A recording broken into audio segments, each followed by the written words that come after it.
wonderful to see Delhi. As the title goes, this is about Smart Office Summit. Now, smart, the term in itself has been evolving so much. And to give you a quick glimpse into what this summit is about and what today's evening is about, I have with us Mr. Bibhor Srivastava, who is the Managing Director at ITP Media Group India. I would love to call him on stage and quickly deliver the opening address and initiate this conference. Bibhor, here you are. I think this deserves a small round of applause. And thank you. It really warms us, everybody. I think what's an incredible evening in Delhi. Just yesterday in Agra, and it was an amazing experience that city holds. And Delhi has been very special for me because I started my career here and started with Indian Express and moved cities to cities, but always the heart and the love still thrives. You know, Vistas back in Delhi, and Sonali, made some amazing friends and get to see all of them together. I see a lot of new faces, and as it says, 12th edition, just imagine when we started Smart Office, it was a different ball game in understanding the community, the industry, the custodians of the industry, the stakeholders of the industry. So what a narrative this industry had. What was then and what is today is changed completely. And at the heart of it have been brands who've been very instrumental to keep the pulse of the industry, the stakeholders, and I think all coming as one cohesive force to bring something in the landscape of commercial real estate that this country should be proud of. So I think you deserve a huge round of applause. Such has been the journey, and I think each journey helps you to understand with the kind of ups and downs that you go, brings enormous confidence because every step that you fail encourages you to say and go back to your roots to understand where did we do the mistake. And fundamental mistakes have been always at the bottom level. Ladies and gentlemen, it's always a privilege to put together something which we are proud, which you find interesting, a lot of ideas and a lot of collaboration that have been seen. And all of that journey together with some of the finest brands, and I don't want to miss anybody, AFC, Manoj and his team, give them a hand because if you really look, I look at AFC about a decade back and today, what an enormous leap of growth. And a growth would not happen unless you really stand and deliver products and qualities and services that each one and each user is proud of.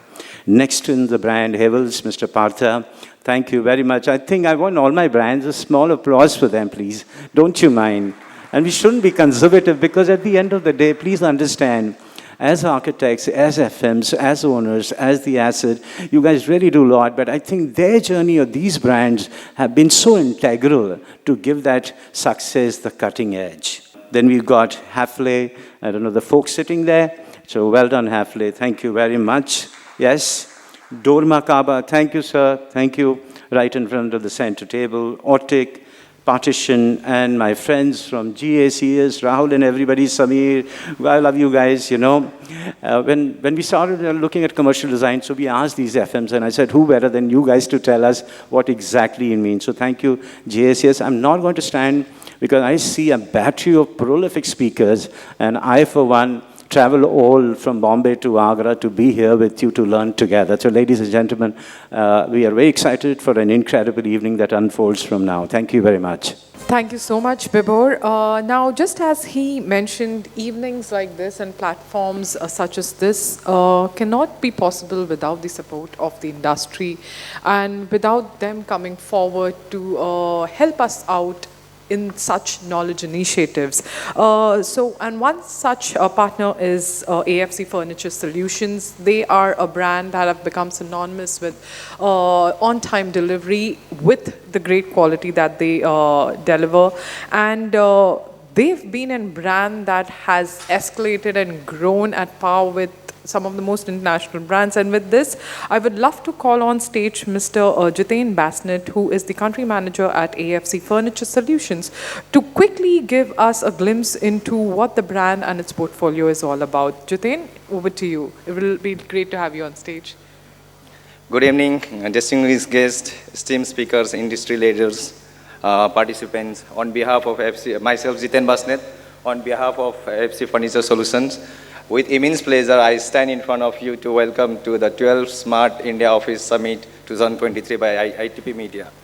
So today we are gathered here to share ideas, exchange knowledge, and fosters meaningful connections within our industry.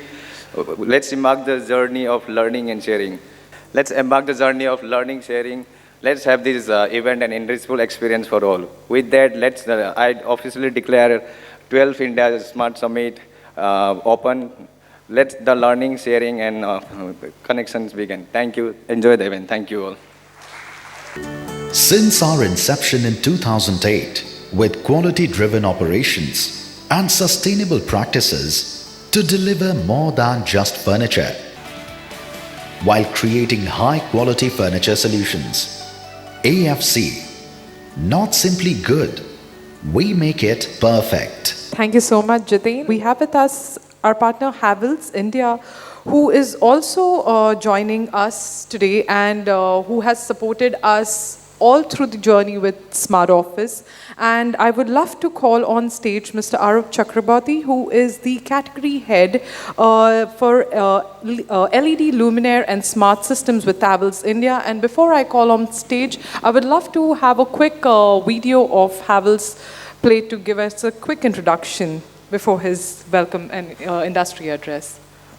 Havells India presents Impressions, a range of superior glare-free architectural lighting solution that simulates a productive working environment and offers limitless design possibilities. From recessed to suspended, Havells' versatile Impressions range allows architects and designers to fully unleash their creativity and to perfectly illuminate every type of office layout.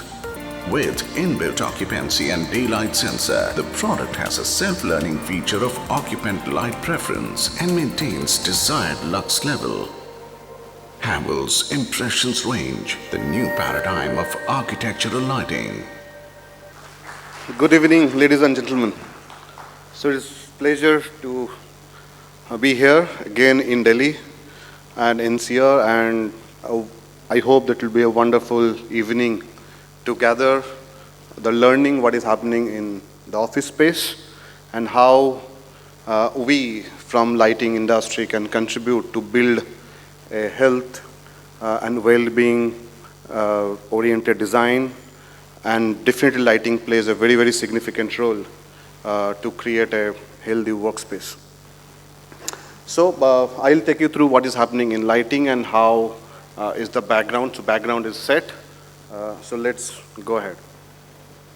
Very interestingly, because we are standing in an era which is seeing a clear blend between a contemporary working and integrated with smart and technology-oriented design intent. And the culture of workspaces are clearly redefining the design. What actually is happening, we have seen and we are clearly experiencing from our working culture versus the workspace working culture. Very clearly that 1/3 of the people, they want to go to the office every day or they want to stay or work from home every day. But the larger audience or larger employee, the 2/3 of the total universe, they are actually adopting a hybrid system. That means 2 or 3 days they prefer to work from home and balance their work, intend to work from office. So the clear trend across the industry is a hybrid system. And when it is hybrid, it is more important to clearly distinguish or clearly establish the space compared to what actually is existing. It is not only for only a specific industry or sub-segment or sub-vertical. This trend has been seen across. There is tremendous research happened, particularly post-COVID. what has been seen starting from technology to science to financial services across the industry is adopting the same trend. And hence, it is important to understand why the trend is coming or why people are adapting to a hybrid situation. Why not 100% work from home when all the technology is available in our laptop or remotely, right? Clearly, the research is saying that there is no substitute of working face-to-face, having a face-to-face meeting, or collaborate with colleagues. Collaboration is the very, very important element of any working or deliverables.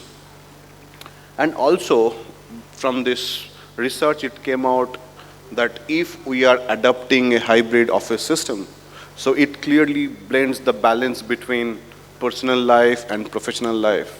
So there are a lot of challenges happens if the work from home happens 100% of the time, and considering today's technology availability, 100% working from home also is getting quite away.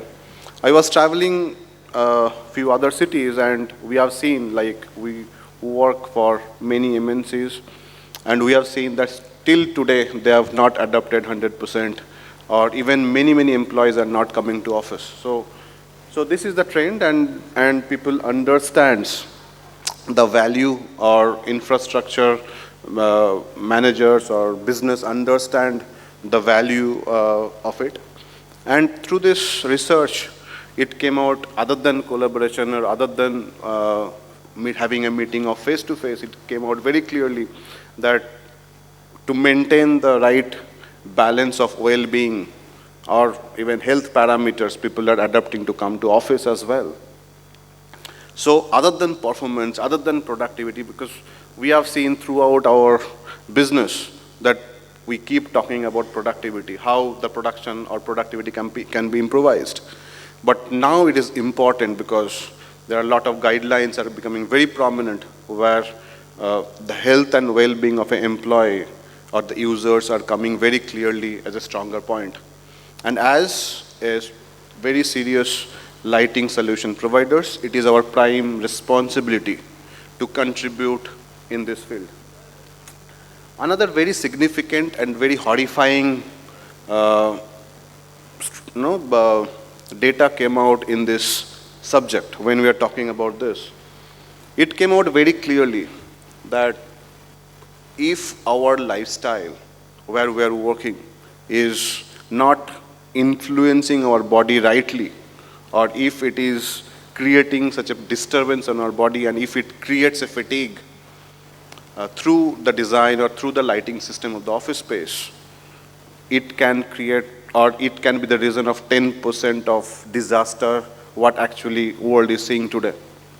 That means because we are human being and all the users or human body is designed to perform or react based on the type of light we are exposed to, because the God has designed our body accordingly. Our emotions, our reactions, everything is depend on the light we are exposed to.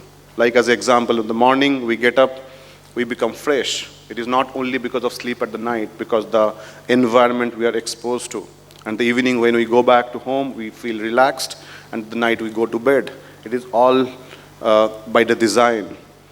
So, and this is called circadian rhythm. And if there is a breakage on this system, because 12 to 14 hours we are still getting exposed to artificial light at our office, and if it is getting disturbed, and so the night sleep can get disturbed, and it can create a disaster in our body, and typically it will lead to a bad performance.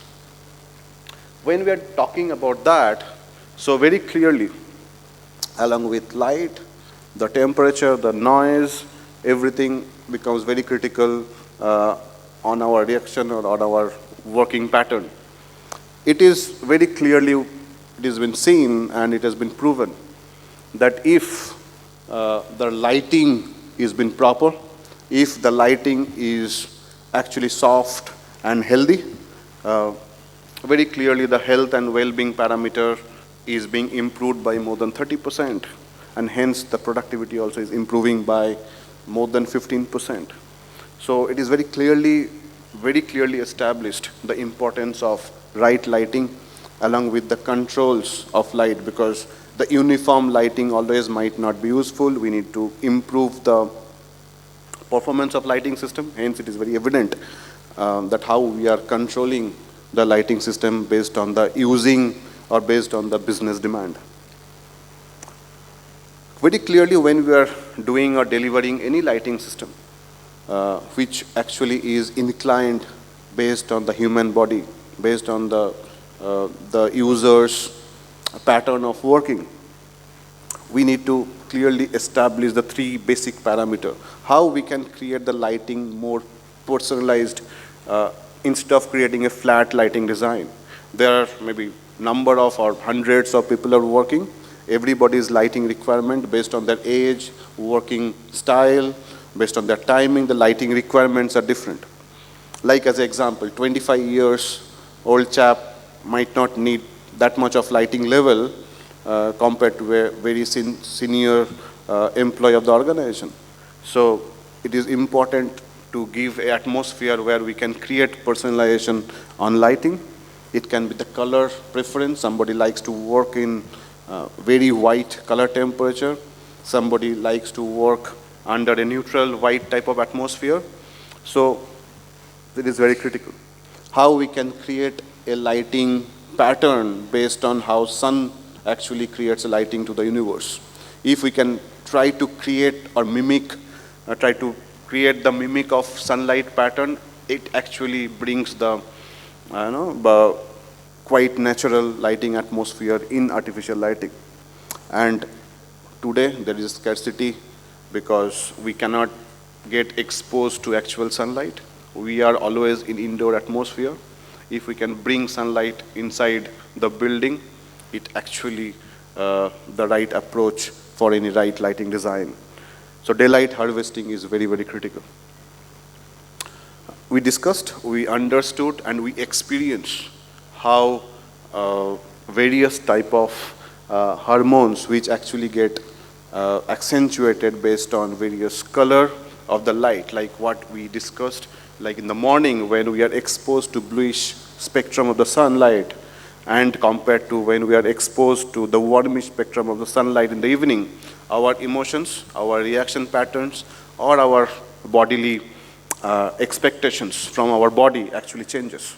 Like in the evening, we feel relaxed. Not in the morning. Morning, we feel very energetic.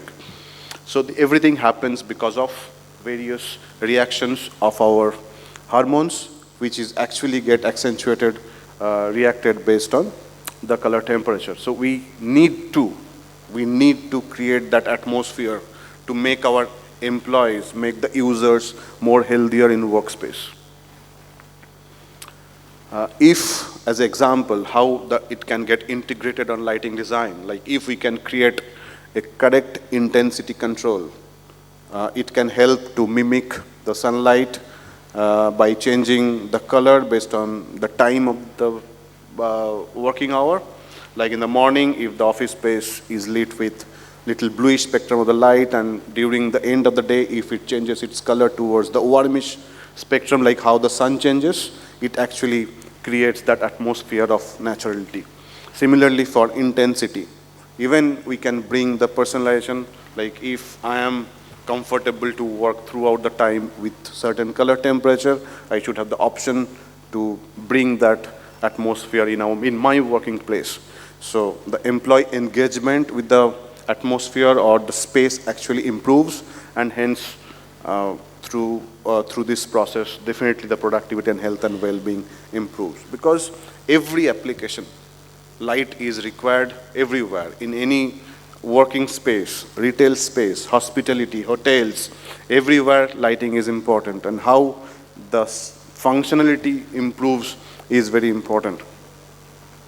Critical parameters, we need to always remember how we can restrict glare, how we can restrict the color temperature, how we can create or select a right luminaire lighting fixture which can sustain the right color throughout the performance, throughout the life cycle. Very critical few parameters as far as specification is concerned. When we are talking about glare, UGR 19, UGR 13, UGR 16 is clearly important. When we are talking about right color temperature, right color rendering index, these are critical parameters to be considered. Very briefly, I'll take you through what are the products which actually creating this space of health and well-being and creating the smartness of the office through the technology. Technology can be various through wired system, wireless control, and these various type of based on your design intent. Actually, Luminaire can come in and create a beautiful atmosphere through various type of lighting controls. Lighting controls can be for indoor, for the campus, which are also very critical for other various habitats. And this is how we can bring together the value of lighting in our buildings, in our campuses, in our workplace. So thank you so much. There are enormous opportunity to improvise and bring the value in our ecosystem. So let us work together, learn together, and implement together. Thank you so much. Again, pleasure to be with you all. So we can have discussions offline. We'll look forward for a beautiful evening with all of you. Thank you so much. Thank you so much, Arup, on behalf of the Smart Office Summit and the members here for those great insights into how lighting can change in workspace environment. Now, going on to the first panel discussion of the day. It's titled as Tackling in Buildings Midlife Crisis. Now, India reached its liberalization, and when it saw its offices crop up in its 90s, and we are at that phase where a lot of offices, a lot of workspaces and campuses are undergoing major renovations, refurbishments, transformations, and not only taking up the renovation part, but also aligning it with the ever-changing dynamic trends of in workspace. It's a very difficult part.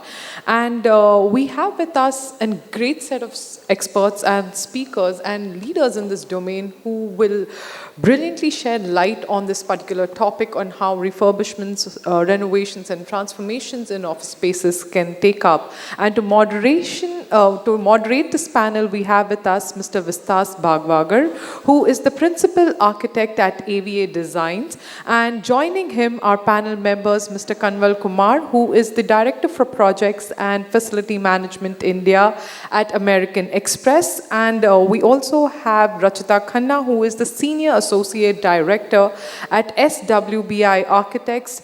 We also have Sonali Bhagwati, who is the President at DPA. And joining them are Mr. Nitin Sharma, who is the Regional Solution Sales Director for Market India at Dormakaba, and Mr. Partha Karmakar, who is the Business Head for Professional Lightings at Havels Lighting Solutions. Now with this, I would love to call on stage the speakers and the moderator of this panel, Mr. Vistas Bhagwagar, and I'm going to hand this mic and podium over to them. Yeah.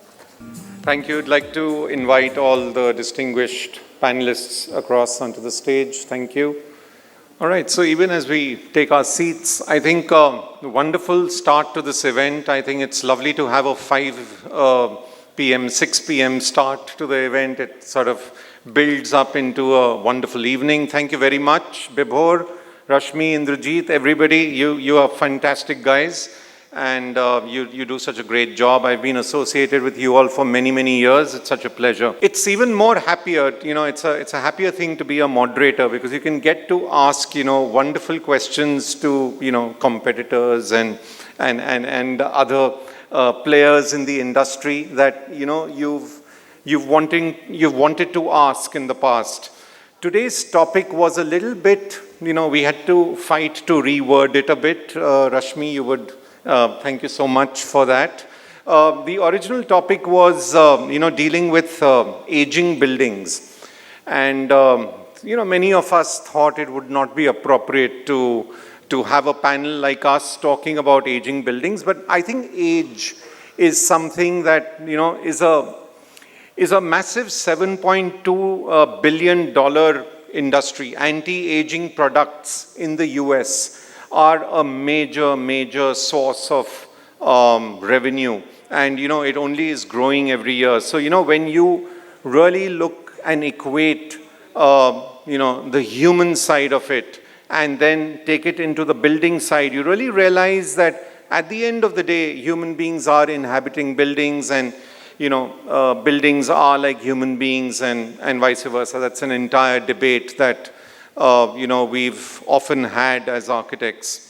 Now, it's a very major issue, particularly in places like the US, for which I have statistics. According to a JLL data, about 68% of inventory in the US was built before the year 2000. And 70% space in major cities in the US is more than 30 years old. Now, you don't have buildings crashing down, you don't have buildings being dismantled. You are dealing with a lot of building stock that is there, and that, you need to live with. There have been a whole lot of issues about new buildings coming up, Class A buildings coming up, that have been delivered in the last few years since 2015. They command a 43% rental increase over some of the older stock. So, there are issues of lower, holding of, spaces in older offices, greater vacancy rates, and, people wanting to move to newer buildings. So this starts becoming a very, very important discussion to have. How is it that you really tackle buildings and, tackle their midlife crisis? Now, what is a midlife crisis? So, I sort of looked up Wikipedia, and trust them, they would only, define midlife crisis for human beings.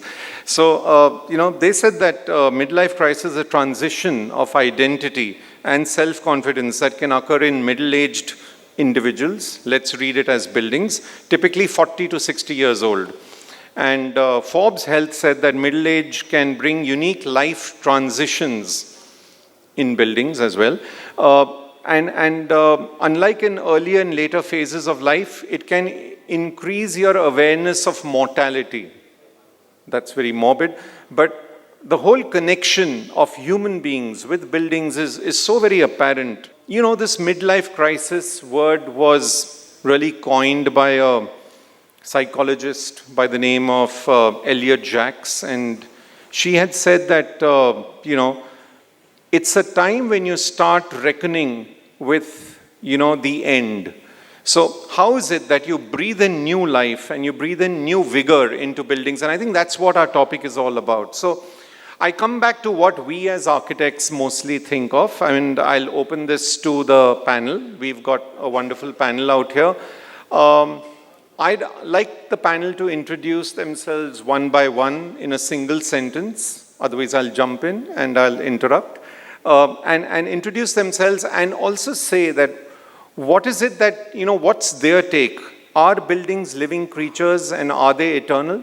So I'd like to start with Sonali, you. Hi, I'm Sonali Bhagwati. Thank you all for having me here and being here to hear us. I'm an architect, and I don't understand numbers. I only understand design. So my whole take is going to be based only on design parameters. Okay. And yes, buildings live, but they live through the humans who inhabit them. Lovely. All right, so let's go further down. Arjun? I'm Arjun Rana. I'm not having any midlife crisis. I'm an architect. Yeah, I am Partha. I take care of professional lighting of Havels, passionate of lighting for so many years.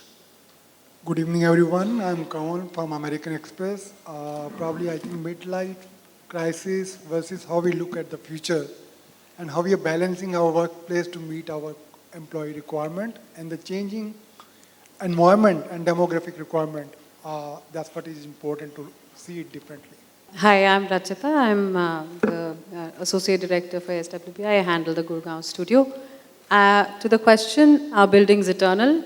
I think buildings have a finite life, and we must respect that. However, having said that, midlife crisis can definitely be addressed. Lovely. Okay. Hi, I'm Nitin Sharma. I had solution business with Doma Kaba. And to the question, I think no and yes. No, because we know physics and biology. Yes, because we have feelings and emotions. So both the answers are correct in this, and I think panel has added. And yes, building has midlife crisis. It requires a lot of maintenance, and like we have healthy habits, building need to adapt healthy habits like maintenance. Right, so building on that now, just like human beings, buildings are also said to start their midlife crisis from around the age of 40, that's an amazing discovery as I was researching into the exact meaning of midlife crisis. So, things start breaking down, the structures are eternal, but maybe the glass facades, maybe the air conditioning systems, maybe mechanical failures, maybe electrical faults, maybe all sorts of things. So I'd like to take it to one of you, and why not you, Mr. Kanwal, yourself.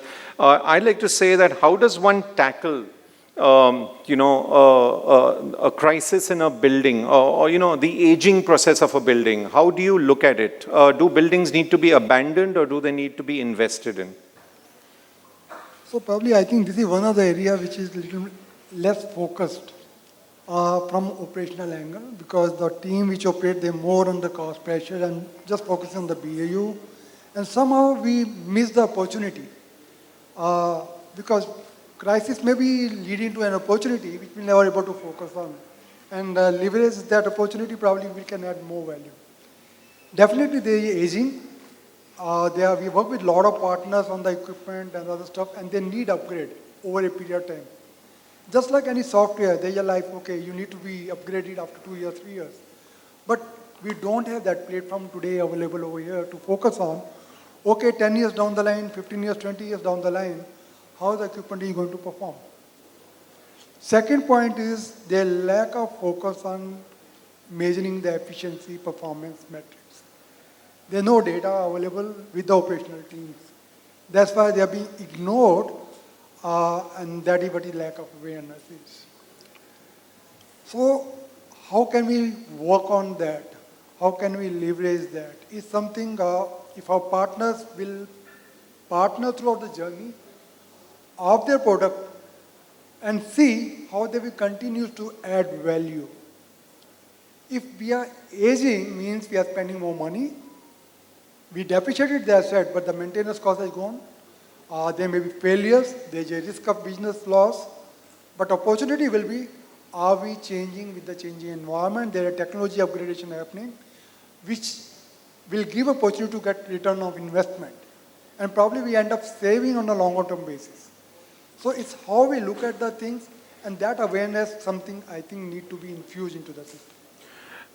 And that's why a lot of managed offices are gaining credence as such, are becoming more popular, because you're sort of leaving the hassles of maintenance and upkeep, to them. But going on to the architects, so Rachita, you and maybe Arjun, I'd like to ask you, how ready are we as architects, to take on interior tenant improvement projects? I mean, there was a time before the pandemic where we would all, to be honest, say, no, that's too, it's not something we'll get into.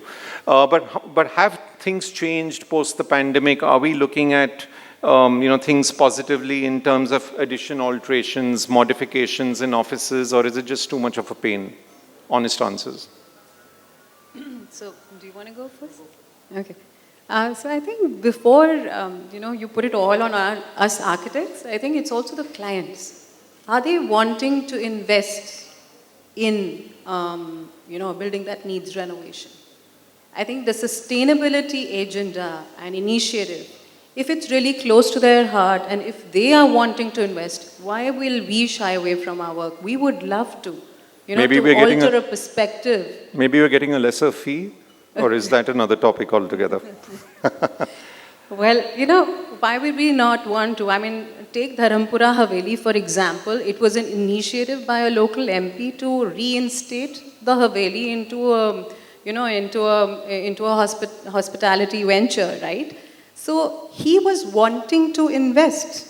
And if someone's wanting to invest, we as architects would love to take on this. And if we bring it back into the commercial real estate arena, yes. Would we really, get into these sort of projects today? Actually, we did do this it was painful to begin with, but I think if we do it very often, we will know how to have systems around it. But we did this project for a client of ours where, the oldest office today, a 10-year-old office is already hitting midlife, right? You don't even need to go to 30 years. 10 years old office is as old as you can get. Yeah. So a 10-year-old office was wanting to be refurbished and they wanted to, use as much as possible, right? So we did that exercise by tagging the chairs, tagging the stations. So a lot of this is actually also coming up post-COVID because people are wanting to realign their offices to the new needs. And so it does guarantee all the investment and all the initiative.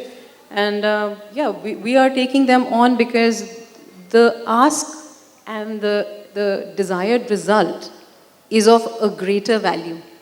Earlier it was like, yahan paint kar do, ye kar do, just touch it up.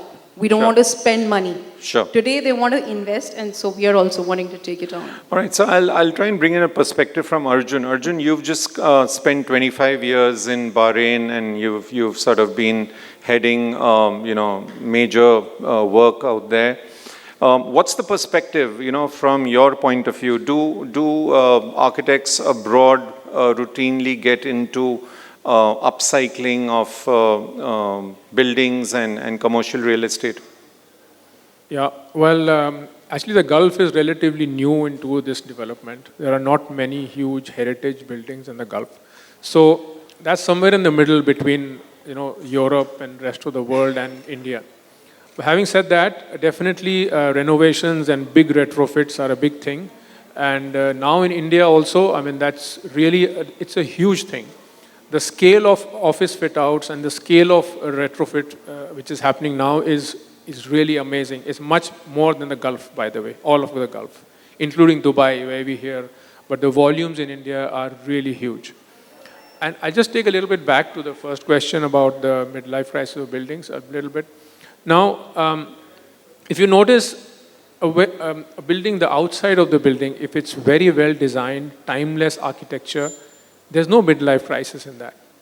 You go to any streetscape in anywhere in Europe, I'm just using a few examples where I've been, Cologne, London, Munich, anywhere. And you see any streetscape, it's very well controlled. Most of them are well designed, the heritage buildings. The newer ones are very standardized, I agree. But there's no midlife crisis there on the outside.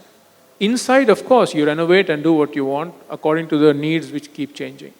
So coming back to India, definitely the onus is on the design community and the patronage needed from the owners and all stakeholders to encourage buildings which are timeless. So there's not going to be any midlife crisis for at least the outside of the building. Sure. I'd like to jump to Sonali as well. Sonali, you're doing so much work in past presentations. You've talked about things at the city level and at the urban infrastructure level. What's your take on this? Is this an area of growth for us as architects to really be involved in? I always say that I wouldn't like to look at it at a micro level, like an office space or a building. I'm looking at it more at a macro level. Why does a building face a midlife crisis? Why does a precinct face a midlife crisis? So it's not a question of a building, it's a question of a precinct. And I think you need to look at a comprehensive plan to upscale and upcycle a whole precinct, This could start from accessibility. It can start from connections. It will obviously start from upgrading the basic infra. It will start from re-evaluating the usage and to see what is it that the market demands, and then try and sort of purpose some of the buildings or some of the areas, remass some of the areas. And I think unless we look at it at a precinct level, I don't think we can achieve a comprehensive solution. So I think that's the way we as designers ought to look at. Unfortunately, not always do we get the chance to do that. Yeah. But this is a question with the authorities, and I think the authorities need to take cognizance of this fact and enable such projects to come up, because only then will we be able to create vibrant spaces which are not only buildings but the spaces around it, the urban areas, and an urban community that will support the life of a building. Right. So Sonali, I've got something to add as a fellow architect in this. I feel we all need to be activists. I think, as architects, we need to adopt certain streets or certain buildings or precincts, as you say. And I think, there has to be a dawn of a new age of thinking. One should not commission an architect. One should invite an architect to bring value, not just to an interior space, but also to, the entire environment around. I think we need to develop as a society to appreciate that architects are not there only to do, end product, designing, but they're also there to do some of these very useful civic activities better than anybody else. And if we were to be activists and adopt certain streets, buildings, precincts, it could make a world of difference. That I agree, because I've always said that we need to step out of our comfort zones and actually step into the community to create better spaces. And that's what will bring the vibrancy. Sure. So questions to Nitin and Partha, because we do need to divide questions. I'll be very biased. Please put your hand up and ask me to ask you. The question is, are we designing and making buildings only with focus on CapEx and not on OpEx costs? It's something that, one is beginning to realize that we tend to spend all our budgets into doing it once, but are we doing it once in such a manner that it's eternal? Shut it, fill it, forget it. Remember that advertisement? Or are we forgetting the fact that buildings also age, the buildings are not eternal, they're also like human beings. So what's your take on this? Yeah, I think the learning in the ecosystem has gone quite at a higher level, that now all the components used in a building, other than the air conditioning or furnishing or lighting, there's decent amount of consciousness that when we are choosing the right product, it is not only looked at as a capex comparison, but also they look at a total cost of ownership. So I see that, a lot of investment is happening by the government. A lot of government buildings are coming up. We are working on like Central Vista projects, where not only the light quality is important, they are looking at overall OpEx also. So, there are multiple views on many projects, but what I see that there is decent amount of consciousness, and we are moving towards not only a right capex, but a total cost of ownership. So, as a company into lighting, I think we are also pushing our levels higher on how we deliver not only adequate amount of light, but also the right quality of light, so that the crisis which we are talking about, that will not come up. So Nitin, I'd like you to step beyond your area of what you're really doing and talk on a more general level as to whether the same question about OpEx and CapEx. Are we guilty of ignoring the operating costs and only looking at the one-time investment costs when we're doing projects? Yeah, I think one is perception, that you are saying we are more interested in CapEx, but reality is different. That ma'am was saying because client is not interested. Maybe with the government, they are interested and they are seeing the cost of ownership. And I think it's not the only job of architects or the community, those are designing the project. I think we all are part of it. Like in sustainability, we say is, there is a famous quote from Elon Musk. He says, if we are not going for sustainability, if you are going for sustainability, there's a cost of $12 trillion. But if you are not going for sustainability, the cost will be multi-times. So if you are not investing right capex now, and the same condition or the same proportion of OPEX, I think the cost of ownership is going to be very high. And I think this is a responsibility, all of us, including architect, vendor, partners, and everybody. I think we need to educate the customer. There was a term going on when I joined the company, and luckily I joined, my first company was Havels again. So there was a term going, the cost of ownership, and we need to educate the customer. And here the customer is, the big customer is society, the ma'am was saying. So for the sake of society, we need to build a ageless building. And for that, we all need to work together. We all need to come together to educate the customer that ownership of the building, if you are taking it for the long term, that will be lesser if you are doing justice with CapEx and OPEX. Okay, so since we're talking about such serious things, we're soon going to be fuming from our ears. Let me bring a lighter note to this. I think, we as architects should be commissioned for an immediate job, and we should have a 5-year post-completion job. We should have a fixed fee that is, that takes care of escalation, and we're commissioned. And then, we're therefore part of the, entire life cycle or the duration of, wouldn't that be lovely, Sonali? I mean, if, here it's mostly about, how much will you reduce your fees, but, it should really be something that, okay, 5 years from now, are you still going to be involved? I think that's a lovely idea, isn't it? And as I said, it was on a lighter note. It was just to bring a little bit of fun into the discussion. Let's move back now.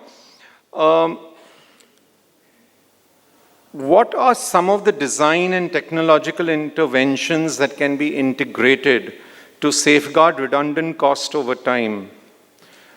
Arjun, you had some interesting thoughts on this when we were discussing. Well, of course,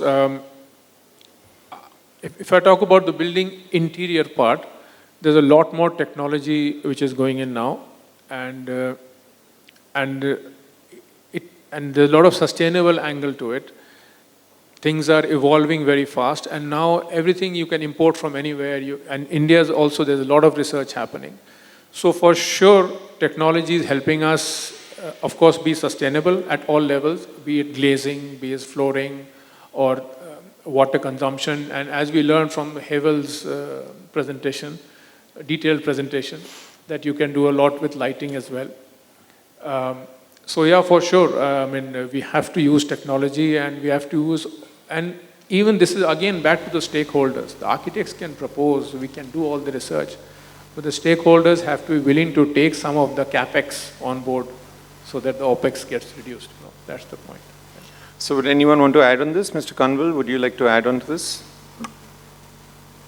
So I think it's a partnership between the consultant and the client. I think he's one of the stakeholders. And how you would like to present yourself, and how much you are really taking interest on the life cycle and the opportunities. Probably at times we get stuck because of the cost. Okay, maybe not be acceptable. I may not be able to get the business in future. There may be reasons, but presentation is something. Any asset, whatever being built up, based on the life cycle and based on the CBA, over a period, not only CapEx and OPEX. That's what we discussed a few minutes back. And how is technology going to contribute on the longer term to reduce or manage that cost, and how we'll able to get the return out of it.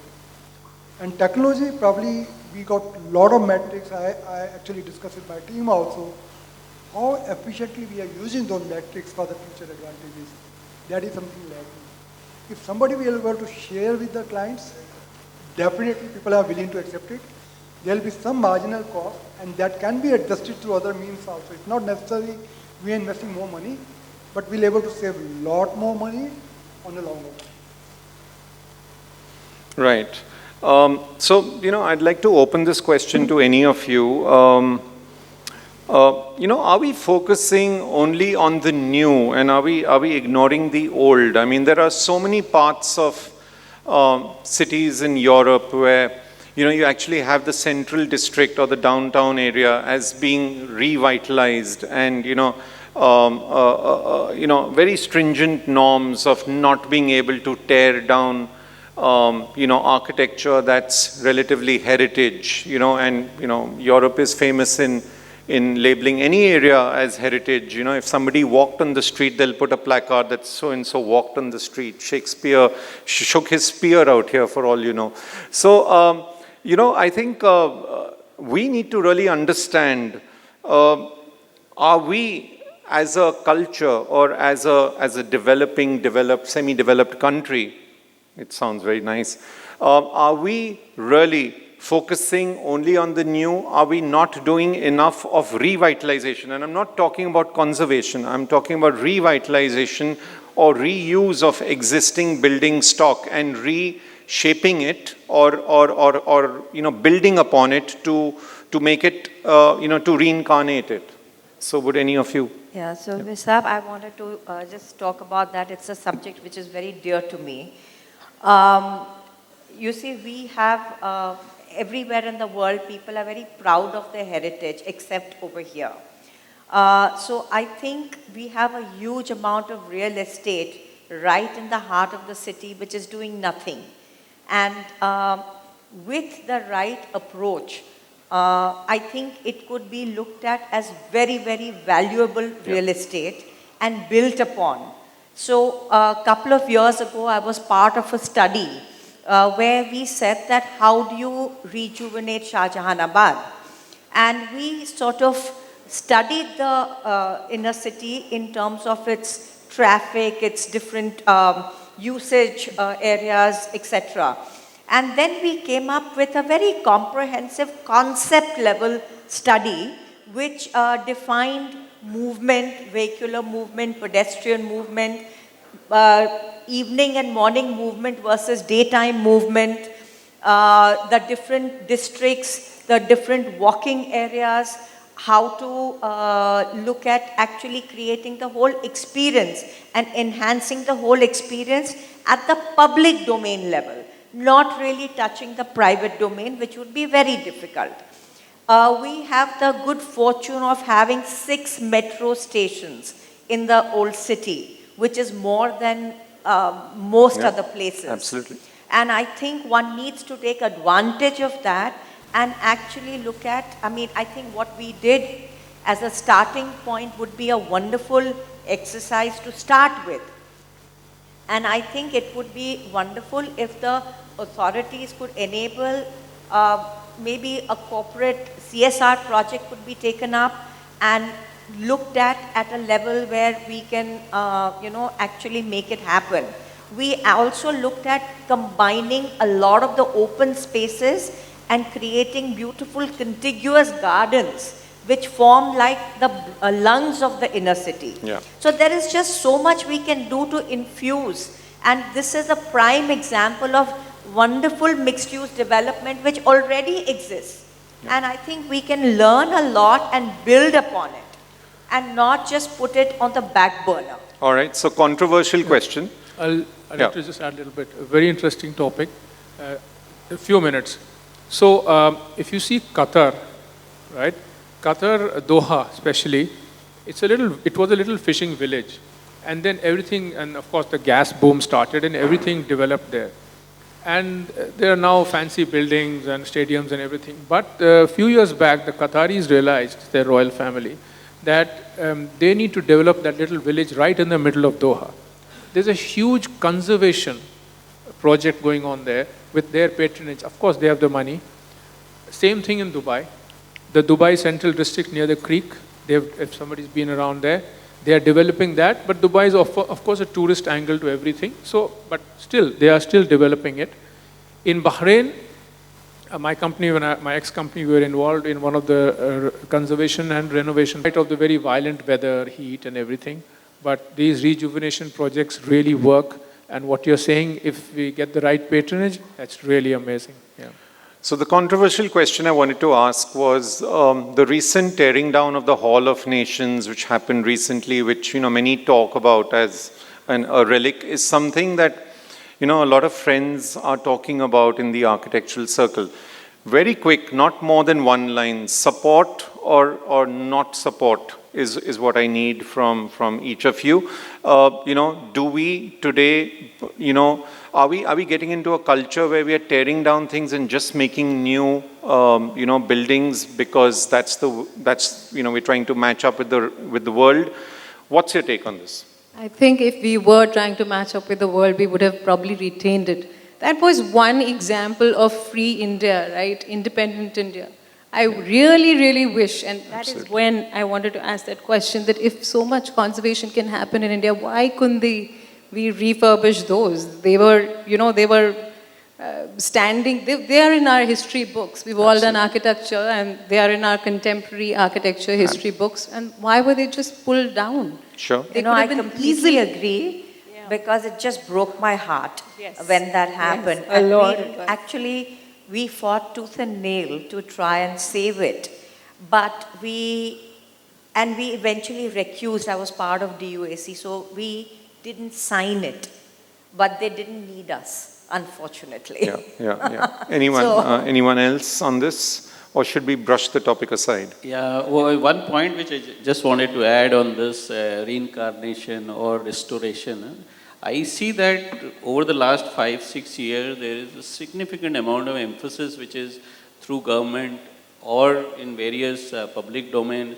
All the metros getting lit, the railway stations are getting lit, heritage buildings are getting relit, so that we are able to create a nice identity of the city. So I think there is a good amount of trend which is happening, and more if happens, then we can actually add to much more visible and nice identity. So Partha, I won't allow you to dodge the question.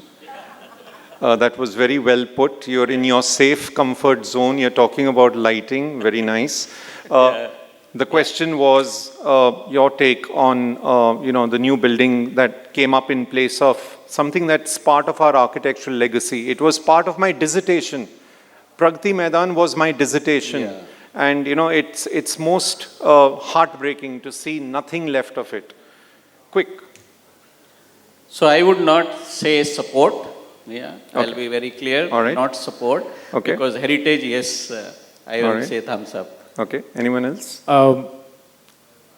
I think definitely it was a good idea to do away with the Hall of Nations and gently I'm putting it through and do something new. The last I visited, it was really falling to bits. It had its days. It had well past its midlife crisis. That's my opinion. So we come from a culture that respects the old and tends to the old. Could we not have developed certain ways of dealing with it? Yeah, of upcycling it, of exactly upcycling it, right? That was the time when you were to address the mid-crisis. No, actually, the only thing I would like to say is that Pragati Maidan itself was falling apart, but there were these one or two iconic buildings out there, which is what sort of held it together. And while the rest of it could very well go, but I think some little respect for these would have been a good thing. All right, so we jump past this now. Let's get into the domain of interiors. We've just got a few minutes left. How can an existing workspace be upcycled efficiently and sustainably in a market that's witnessing constant change and shift in trends? But let's be a little brief on this. Anyone? Yeah. I think for any sustainable change, it requires investment. And investment not only from the owner side, but the right kind of product. Sorry, we are vendor, we are product company. So right kind of product and investment from R&D side also. So there was a lot of focus in India on the R&D. But now still, a lot of companies are not doing that kind of investment. So I feel the right kind of investment, at least 4 to 5% of sales should go to R&D if we want to be really Atmanirbhar. Otherwise, the things will remain same. And I agree. And I'll also add the right kind of architect with the right kind of mindset is most important to drive it in the right direction. I'll never lose a moment to patronize our profession. You know, it's very important for us to understand the aspirations and the wish list of the people who are going to use the workspace. Because today, people's aspirations are greatly different from what it used to be, let's say, even 10 years ago. Yeah, everyone's a global traveler. And and also the younger generation is looking for spaces which are more hospitality infused, places which are more hybrid, places which have amenity rich. So I think these are some of the key terms that need to be understood and infused and incorporated as a part of the design process to make the workspace current and attractive for people to travel to work. Because today people otherwise don't want to travel to work. So that's where the whole exercise lies now. I think for interiors, people in this room won't be happy if we upcycle and only renovate. I think interiors should be hard fit out. They should be fully renovated and changed ever so often. So I'd like to add to that I think we as architects should always have a plan for the current and a look ahead plan for maybe 2.5 or 3 years ahead. I think that's what gives the kind of confidence to the end user that there is a mechanism to evolve with very minimal intervention. And I think that would be possibly a way out that we can all look at. So we've just got a minute or so more, so I'm going to just juggle a few things. We just need to have a very quick round of one-line answers. It's, our version of the the rapid-fire round. And, just whoever shoots his hand up first is going to answer that. So do buildings need to have an ikigai or a purpose in life like human beings? Yes. You did not raise your hand. Oh. I should raise my voice. Okay. So, yes, all right. Anybody else? Yes, definitely. Yes. Okay. And what should that be? Ikigai of a building is depending on the ikigai of the human beings that inhabit it. Yes. Wonderful. Has the pandemic created the need to reinvent the design vocabulary of, spaces? Yes. Okay. All right. Rachita? Absolutely. Absolutely. Okay. Lovely. No. I think it was going to happen in any way. All right. Okay. Why are all spaces beginning to look alike everywhere despite differences in context, culture, and climate? For example, why are we making glass boxes everywhere? Quick lines on that. World has become a smaller place. China. Okay. Global traveler. All right. Technology. Okay. And now my last question to each of you. Your favorite upcycled space and what works so well there? Banaras. And okay, and what works so well there? The streetscape, while it still has a very rural heritage kind of character, but the cleanliness, they've put all the cables underground and they've sorted a lot of the streetscape out. Cleanliness, a little more work in progress, but still a huge leap. That works very well. Lovely. Okay. My favorite upcycled space was my own home, which was an office earlier. And then, because the way things were, it needed to be changed. And I moved into the office with changing it, refurbishing it, remodeling it, but exactly in the same format as the office. Right. And it became a very, very trendy, loft-like apartment. Lovely. And you've never invited me for a cup of tea, which we shall take on. Okay. Anyone else? So I think mine is for sure the Dharampura Haveli because, in the worst areas of Chandni Chowk, where it's not even well lit, and the approach to it is through a very, very filthy street, you suddenly enter into this space which has been, original structure retained, lighting done up well, the old furniture used as props, and cultural events and evenings are held. I think that's really bringing society together to respect our heritage. Sure, I we'll thought cut that 2 was marks because it was meant to be a rapid fire round. All right, and I'll end with this, that, would you like to say something, Mr. Kanwal? Okay, so I'd like to end and say that I think some of the best spaces, in our cities are spaces that combine heritage, that combine history, that combine context, culture. And, if you look around Mumbai, one of the most fascinating spaces I find of my original hometown is the Lower Parel area, where all the old mills have been so wonderfully recycled into such wonderful spaces.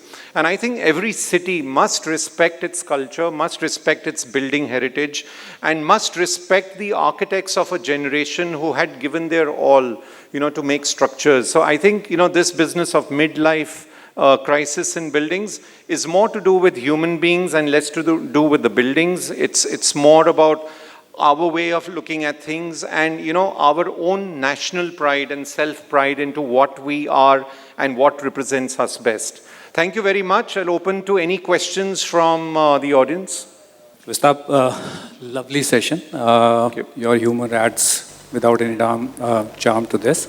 So my point is, while we are relating Ikigai with the human there, if we relate the midlife crisis of human, technically I'm going through it for many years, it is the time for self-reflection. You introspect. You have achieved 10 things, but you feel that 2 or 5 close to your heart, you haven't. What do? You upskill yourself, you look at yourself in the mirror, time to hit the gym. A lot of things comes in, It's a commitment which comes from you. You invest in that so that you come out of it. What do you think in case of building? Who's that person, who's that entity which is investing in making this building coming out of midlife crisis? Is it developer? Is it a combined responsibility of the developer or the occupants? Will they be happy if developer shares a piece of investment required for making the building coming out of midlife crisis and pass it on to them as part of the maintenance or rental? Any thoughts? So I could say from a housing point of view, it's the RWA that could look at refurbishing, but I'd leave it to some of you to answer on the commercial real estate.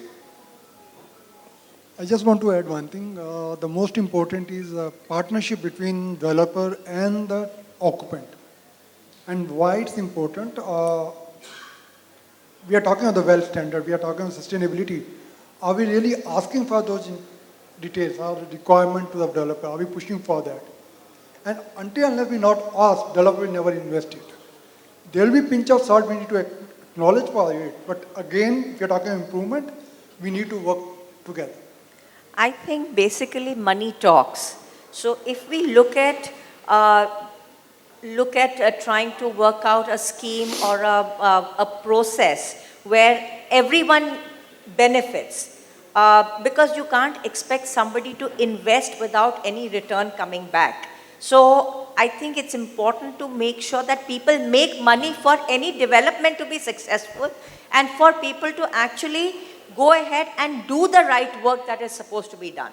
So a money cycling kind of a system has to be in place before you expect somebody to endlessly keep investing. Yep. Thank you so much. I think we're short on time, so time's up has been flashing there, but just a very quick word from your side. I just want to add, there is a chaos right now who will invest. But I think the new initiative that we are seeing now in the form of REIT, like Real Estate Investment Trust, now they will be the owner and everybody will be just the occupant. I think that's the right process. They will be earning money. There's the money cycle and the investment will happen because they need to keep that building for 100 years to take that rent or whatever. Thank you, everyone. Thank you so much, Vistas, for that beautiful moderation, taking up some controversial points and not letting anyone get away with it. But thank you so much for that. I'm going to quickly call on stage Mr. Manoj Tomar, who is the founder for AFC Furniture Solutions, and Mr. Venkat Raman, who is the National Manager for Projects at Hafele, to come on stage and please give our panel members a small token of appreciations. We'll first start with our moderator for this session, the director, Mr. Vistas Bhagwagar. We next have Mr. Kanwal Kumar. Thank you so much, Mr. Kanwal Kumar, for taking your time out and joining us here on this panel. We next have Mr. Nitin Sharma. Thank you so much, Nitin, for shedding light on each of the points that Vistas brought forward. We next have Mr. Partha Karmakar, who is the business head for professional lighting at Havells Lighting. And then we have the two architects on the panel, Rachita Khanna, who is the senior associate director with SWBI Architects, and Sonali Bhagwati, the president at DPA. A huge round of applause for each of them, and such a vibrant panel to begin this session with. We also have Mr. Arjun Rana, who joined us from AVA. Thank you so much, Arjun, for taking your time out on joining us here. Thank you, everyone. Thank you so much for joining us. Please, a short. Now, without much further ado, I'll quickly introduce. We'll quickly have an industry address by Mr. K. Venkatraman, present here with us on stage. I'm going to ask him to just stay back and deliver this industry address on behalf of Hafele India.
All right. So good evening, everybody. It was indeed a wonderful session that we had on the midlife crisis. How are we tackling it? And what are we doing with the aging buildings? So this is the video that you saw is right at our office, where we thought, we've got a lot of solutions that we can probably present in a way which is live, which is current, right? And then people can actually relate to what Hafele is into. So first of all, 2023, this year, we would say, marks one of our, the most important year in our Hafele history. So Hafele turns 100 this year. And, it's been quite an amazing journey from a small furniture fitting shop, a hardware shop in the Black Forest of Germany, Nagold, to where we are today. I mean, the entire path that we've actually traveled and, delighted customers on our way. I mean, that's typically what we would want to, take a pause, reflect, and how we can actually add value to the spaces that you beautifully design. Firstly, as I said, it started with a very, very humble beginning. And then right now we have scaled up to an extent where, the numbers speak more than what our products speak, because that's the way it has actually touched lives. So about 150,000 customers across 150 odd markets worldwide. And then we have about 38 foreign subsidiaries, all Hafele foreign subsidiaries, of course. And then about 8,000 odd employees, again, worldwide. And in India, of course, we've got a huge manpower, which typically caters to a lot of these verticals, which today you will be seeing while the presentation progresses. And then we've got 4 manufacturing facilities in Germany and 1 in Hungary. All right, so regional offices we started with, and then we have a head office today in Mumbai at Kanjur Marg. And then we have regional offices across all the major cities in India. And then we have about 9 Hafele design showrooms. These are experience centers. As we speak, we have one right at Okla in Delhi. So very similar to that, in the similar format. So we've got across India. And then 4 logistics centers, of course, that's typically the major cities which are there, Mumbai, Bangalore, Delhi and Kolkata, to cater to the respective zones. Then we also have a great presence in Sri Lanka. So we have a regional office that's set up, and as we speak, in another few days, rather, I would say that we've got a design center, Hafele Design Center coming up in Sri Lanka. And then again, the design showrooms that are there in Sri Lanka, followed by what we have in Bangladesh. So we also have a humble setup in Bangladesh at the moment, which we are planning to scale up. And of course, business presence in Nepal. So I'm sure Hafele, as such, I would say, would not need much of an introduction. But just to see this entire slide, so what you typically see is that Hafele is more of a hardware company.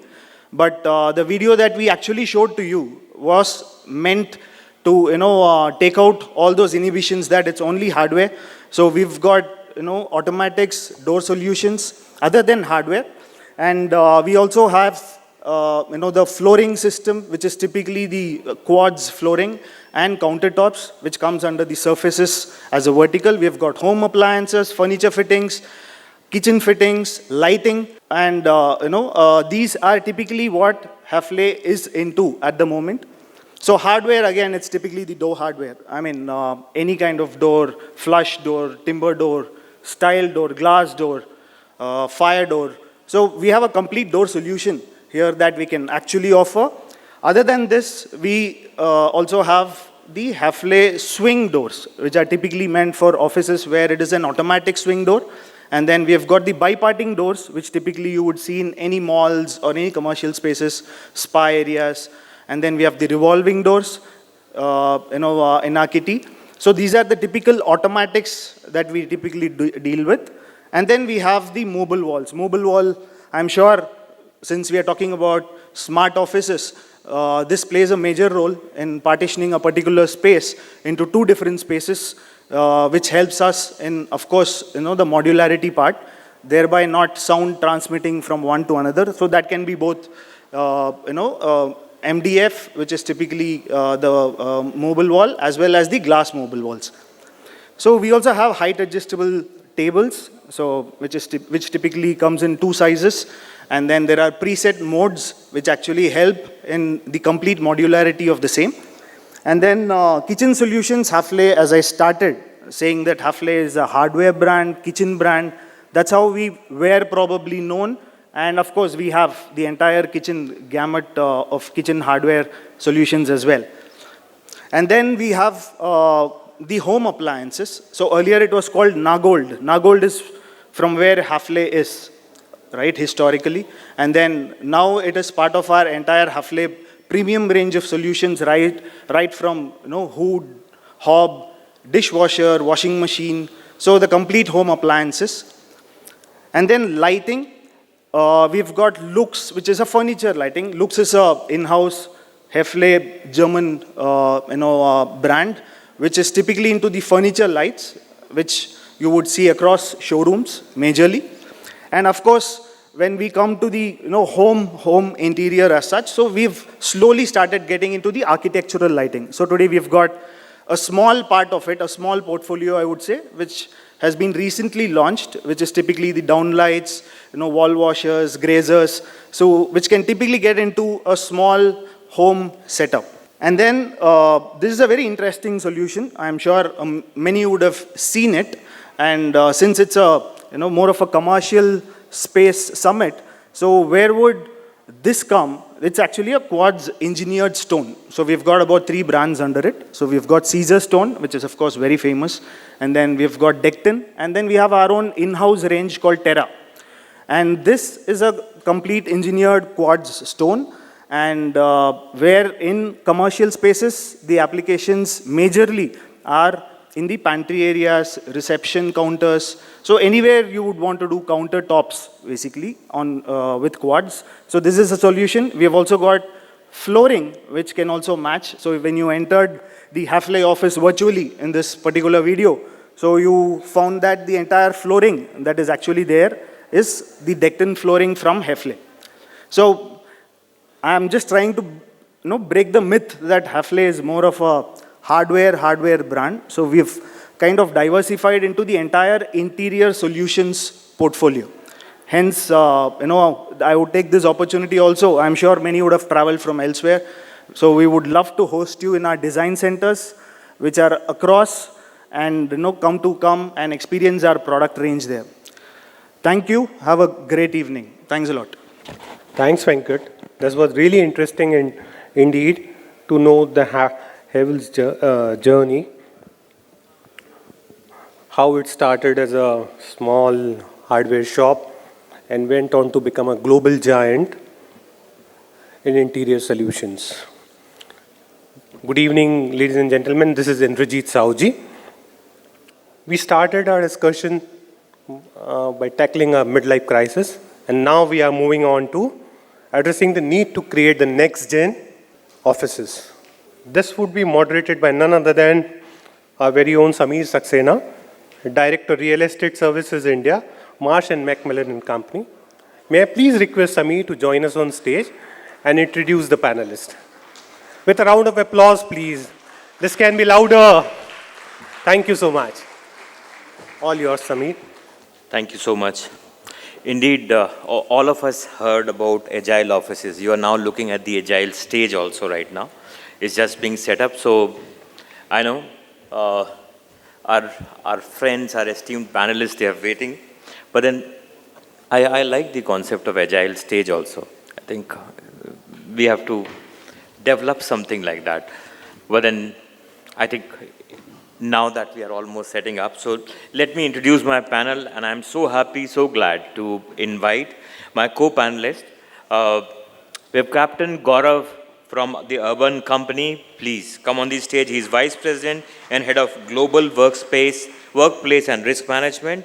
From Concentrix, we have a dear friend, Pankaj Kaushik, Senior Director, Real Estate. Pankaj, welcome. From DEOC, Ruchira Sareen, Director, I can't see her. Yes, I can see her. Yes, please, welcome, Rachin. And from United Health Group, we have Arun Khanna, Vice President and Regional Lead APAC, Enterprise Real Estate Services. And from BCG, last but not the least, we have got Rahul Agrawal, who is the Senior Director, India Workplace Operations. Please, welcome them. So indeed, it's a pleasure and an honor, as always. I think being with them, it's humbling at times because, the plethora of knowledge that this stage holds, I'm glad I'm only on one side. So, and believe me, you will realize that in next few minutes. Before we move ahead, a quick round of introduction from all of you, although majority of you are known in the industry, but for the benefit of some people who don't know you. A quick round of introduction. Hi, good evening all. My name is Rahul Agrawal. I represent Boston Consulting Group, taking care of their corporate real estate, infrastructure, and few other things. Thank you. Good evening, everybody.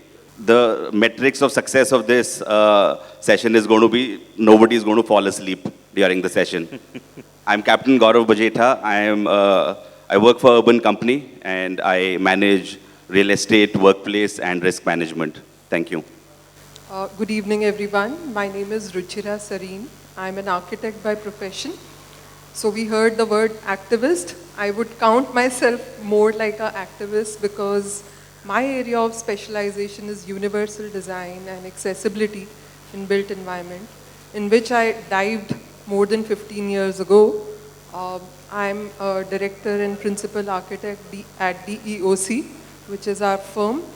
And I found my Ikigai in universal design, and I'm looking forward to a very interesting session, because that's what next generation is all about. Absolutely, absolutely, Ruchira.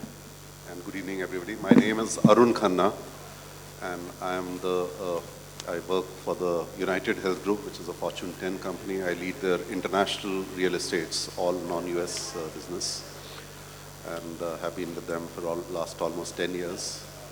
And before that, I have worked with companies like DLF and HSBC and even CBRE. So done all the three vertices of the triangle: service provider, developer, as well as client. So very happy to be here. Thank you for the invite. Thank you, Arun. Good evening, everyone. My name is Pankaj. I represent Concentrix. I've worked with majority of the organizations like DLF, ICSA, largely on the occupier side, but as Arun mentioned, I've also seen all the three dimensions. How do you feel like being on a developer side, and how do you feel like being on occupier side? And most importantly, how you feel like being a middleman while you work with an IPC. You have to listen to the both sides. So looking forward to a lovely session, and I'm sure Samir is going to ask easy questions to us. Absolutely, I don't have a choice, I have to go back home as well.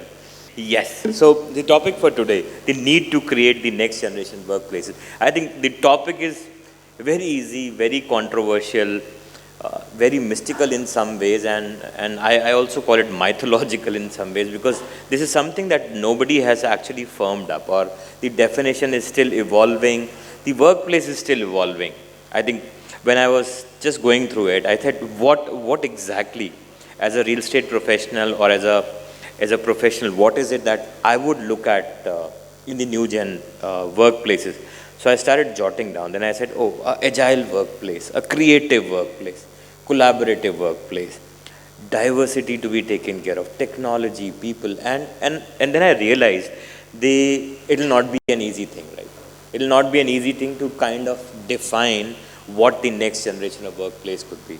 And thanks for a quick notes that our friends from commercial design has sent, and they gave a pretty logical kind of a flow. That, when you're talking about these, it will be more about circular workplace design, inclusive design, design development, operational challenges, etc., etc., etc. So multiple parts of it. So while we are right now, if I look at it, in India, 800 million square feet of area of grade A facilities. On a yearly basis, we are adding 100 million square feet of area. And if I look at countries like Singapore, maybe 3 million, Hong Kong maybe little less, and even Australia will not be very, very high. So now the pace at which we are growing, the pace at which the development is happening, I think a lot of opportunities for us, and the professionals sitting over here, they are one of the key drivers, and the professionals sitting in this room, I think they are key influencers. So somewhere or the other, when we look at this entire set of principles that drive the next gen workplace, I think it'll be interesting for all of us to kind of look at. So maybe I'll start off with question, and Captain Gaurav, I'll come to you. Perhaps the most favorite point that all of us have, or the leadership has, or you will always get it from your leadership, is cost optimization, right? I think we will start from the basic, because when we are working in this field, I think that's something which is always taken up. So I think with the stress that we are getting on the budgets and the ROIs, which are looked up by the management, how do you think that the design strategies can work around that? Your thoughts on this? And obviously, that obviously means the next generation workplace, right? So firstly, on cost optimization, so I think in today's world, this is real. The cost optimization slide of the QBR, which was the 9th or 10th slide, has now moved to the first or the second slide. And this is my experience. Just day before yesterday, I was presenting my QBR, and when I sent it to the CFO, the 9th slide was pushed to the first slide. So he wanted me to start with the conversation of cost optimization and all the savings that we are doing. And it's a reality of today's world. I work for a startup, there is a crunch of funds, there is a funding winter that we all know about, and also there is a significant realization in the industry that we need to do more with less, right? So therefore, cost optimization obviously naturally kicks in. It's no more a good to have, like it's now a necessity. We have to live with the reality of cost optimization wherever we can save. So how do we, incorporate cost optimization as part of our design strategy is first accept the fact that everything that we do has to be done with maximum efficiency. We do not spend where we can save.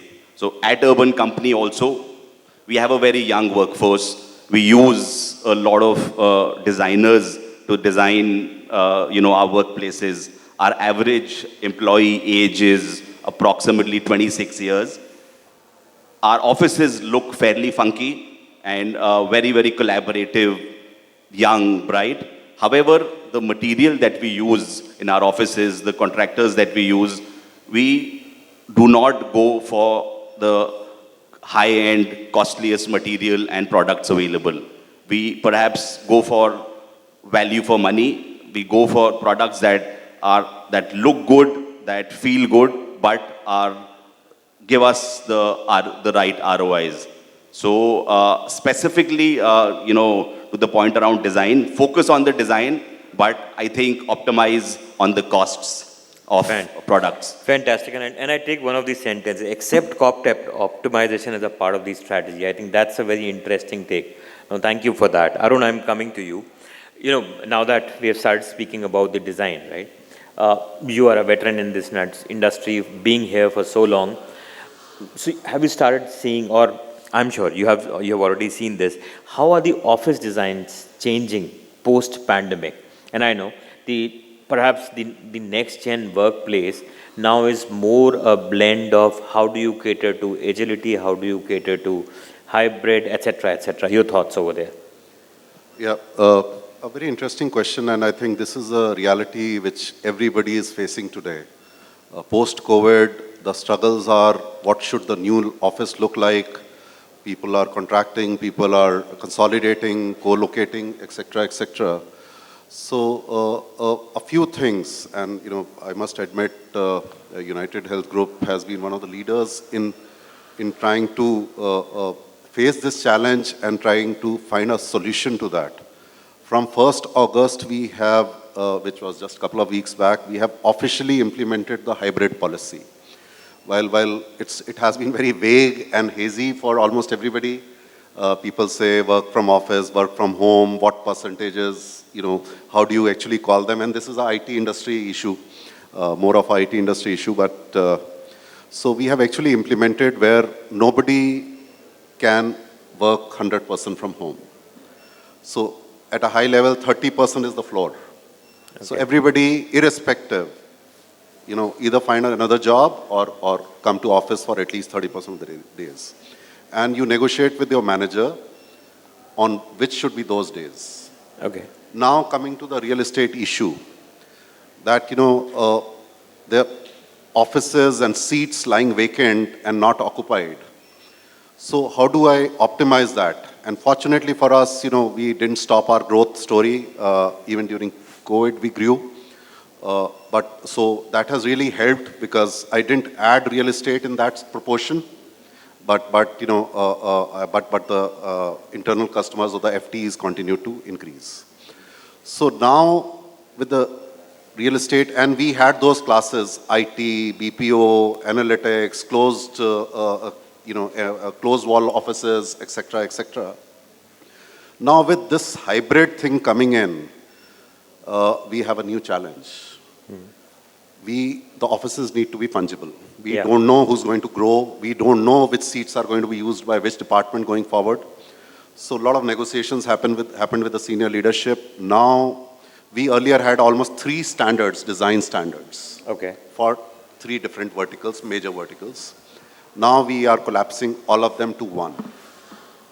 Of course, we are going for the higher facilities and infrastructure and space allocations, etc. but that's one big change, very significant change which is happening. So it's going to be a classless kind of office. Second is we did not leave even the senior leadership. So a lot of senior leadership, again, a lot of democratization has happened. So we have those grades. So only the top, I'll say, 3% will have cabins. I don't want to confuse you by those grade levels and names on nomenclature. And rest all sitting in the open space. Everybody will need to sit in the open. In the open, right. I think that's another thing. Third is, how do I do it? We are introducing those tools, seat booking tools. And, you know, if I am a functional leader and I have 100 team members who are reporting to me, but I am being allocated only 60 seats. Now I have to manage the peak. There can't be a situation where on some fine day all 100 guys troop in. That's my failure, and I have pushed that responsibility to the leaders. Yeah. I cannot be marshalling that, but you have to do that. I'm not going to allocate more than 60 seats to you. That's an interesting. So they marshal that. They are responsible for flattening the peak. You know, whether people want to come on Monday or Saturday or Tuesday or Thursday, it's his problem. He does the rostering. Because I have to eliminate wastages and ruthlessly. I can't have 35,000 people for 35,000 seats for 35,000 people. The target is 18,000 seats for 35,000 people. And that's the way it is. And that's the huge way it is, right. design kind of impact on that because of that. Fabulous. So Arun, for me, the takeaway is, I think, an interesting takeaway that, you know, one standard for all right now, I think, which is a very big change. So I'm going to go to Pankaj, I'll come to Rahul, and last I'll come to Ruchira. So Pankaj, I think I'll touch upon, you know, specifically around the design development. How are you looking at for your organization? Because we have one organization, Concentrix, another one, BCG. So I would love to have different and diverse views, in fact. Or maybe it may not be different, so different also. But then, yeah, at least from an organization standpoint, which reflects the industry. In terms of the design, what is the process that you follow to create more efficient and effective office designs? And which suits you, obviously. Yeah. So Samir, previous panel, we had few architects and designers here. My philosophy is, as an occupier, I manage India, ASEAN and ANZ as a region close to 90,000 seats with us, with a lot of frontline agent working with us, the initial, the guys come out of the college and working with us. So cost of efficiency and design plays a very important role for us. I was reading a book a few years back. The book's name is Start with a Why by an author, Simon Sinek. I feel design philosophy should also start with a why. Most of the time design comes to you, it is a what. Maximum people can explain how, but no one connects with the why of an occupier. The starting with the why in this particular thing is important. How I'll describe it, for me, a design process starts with 3Ds. One of the most important one which we often forget is define. Define involves discovery. Define involves understanding the client's requirement, the work requirement of the people, the culture of the company, and the brand of the company. I think that's where the defining stage starts with. And once we have done that stage, remaining is obvious for us. We all know how to design, we all know how to construct. So it has to be the 3D stage, which is very important, to solve this entire thing. Fabulous. Thank you. I think a very, very pertinent point. And for me, I think starting with why is something that's a takeaway for me. And I think for the audience. Rahul, coming to you, similar question. And how is it that, what's your approach?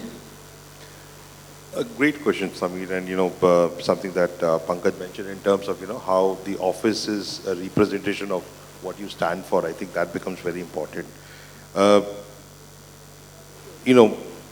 Continuing on the why part of it, our design approach has been where we spoke to when I was designing my Delhi office. We spoke to almost 50% of the organization, different groups, different levels.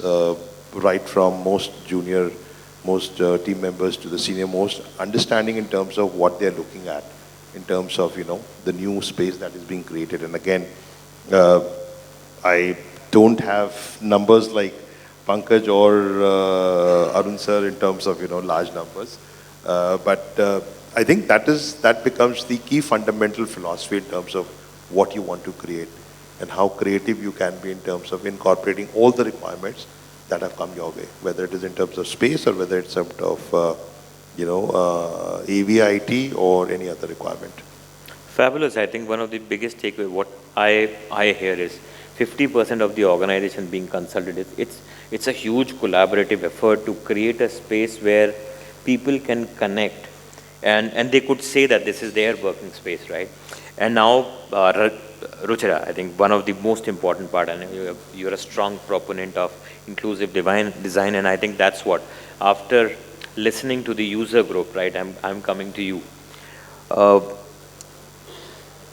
Do you think that this kind of inclusive design is given attention and all the details are being, all the details are read by architects or they are provided by architects in the right and the earnest manner so that the design element that is being taken up by the end users is actually taken up?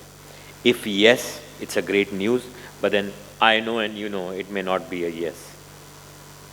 Thank you for coming to me, Samir. I was waiting. I know. I saved the best for the last, Great. So I'll date this debate to 2016. And my answer is both yes and no. 2016, two very important developments happened in the construction industry in the country. One of them was the Rights of Persons with Disabilities Act, which got enforced, RPWD Act 2016. I'd like to see in the hall, we are all from construction industry.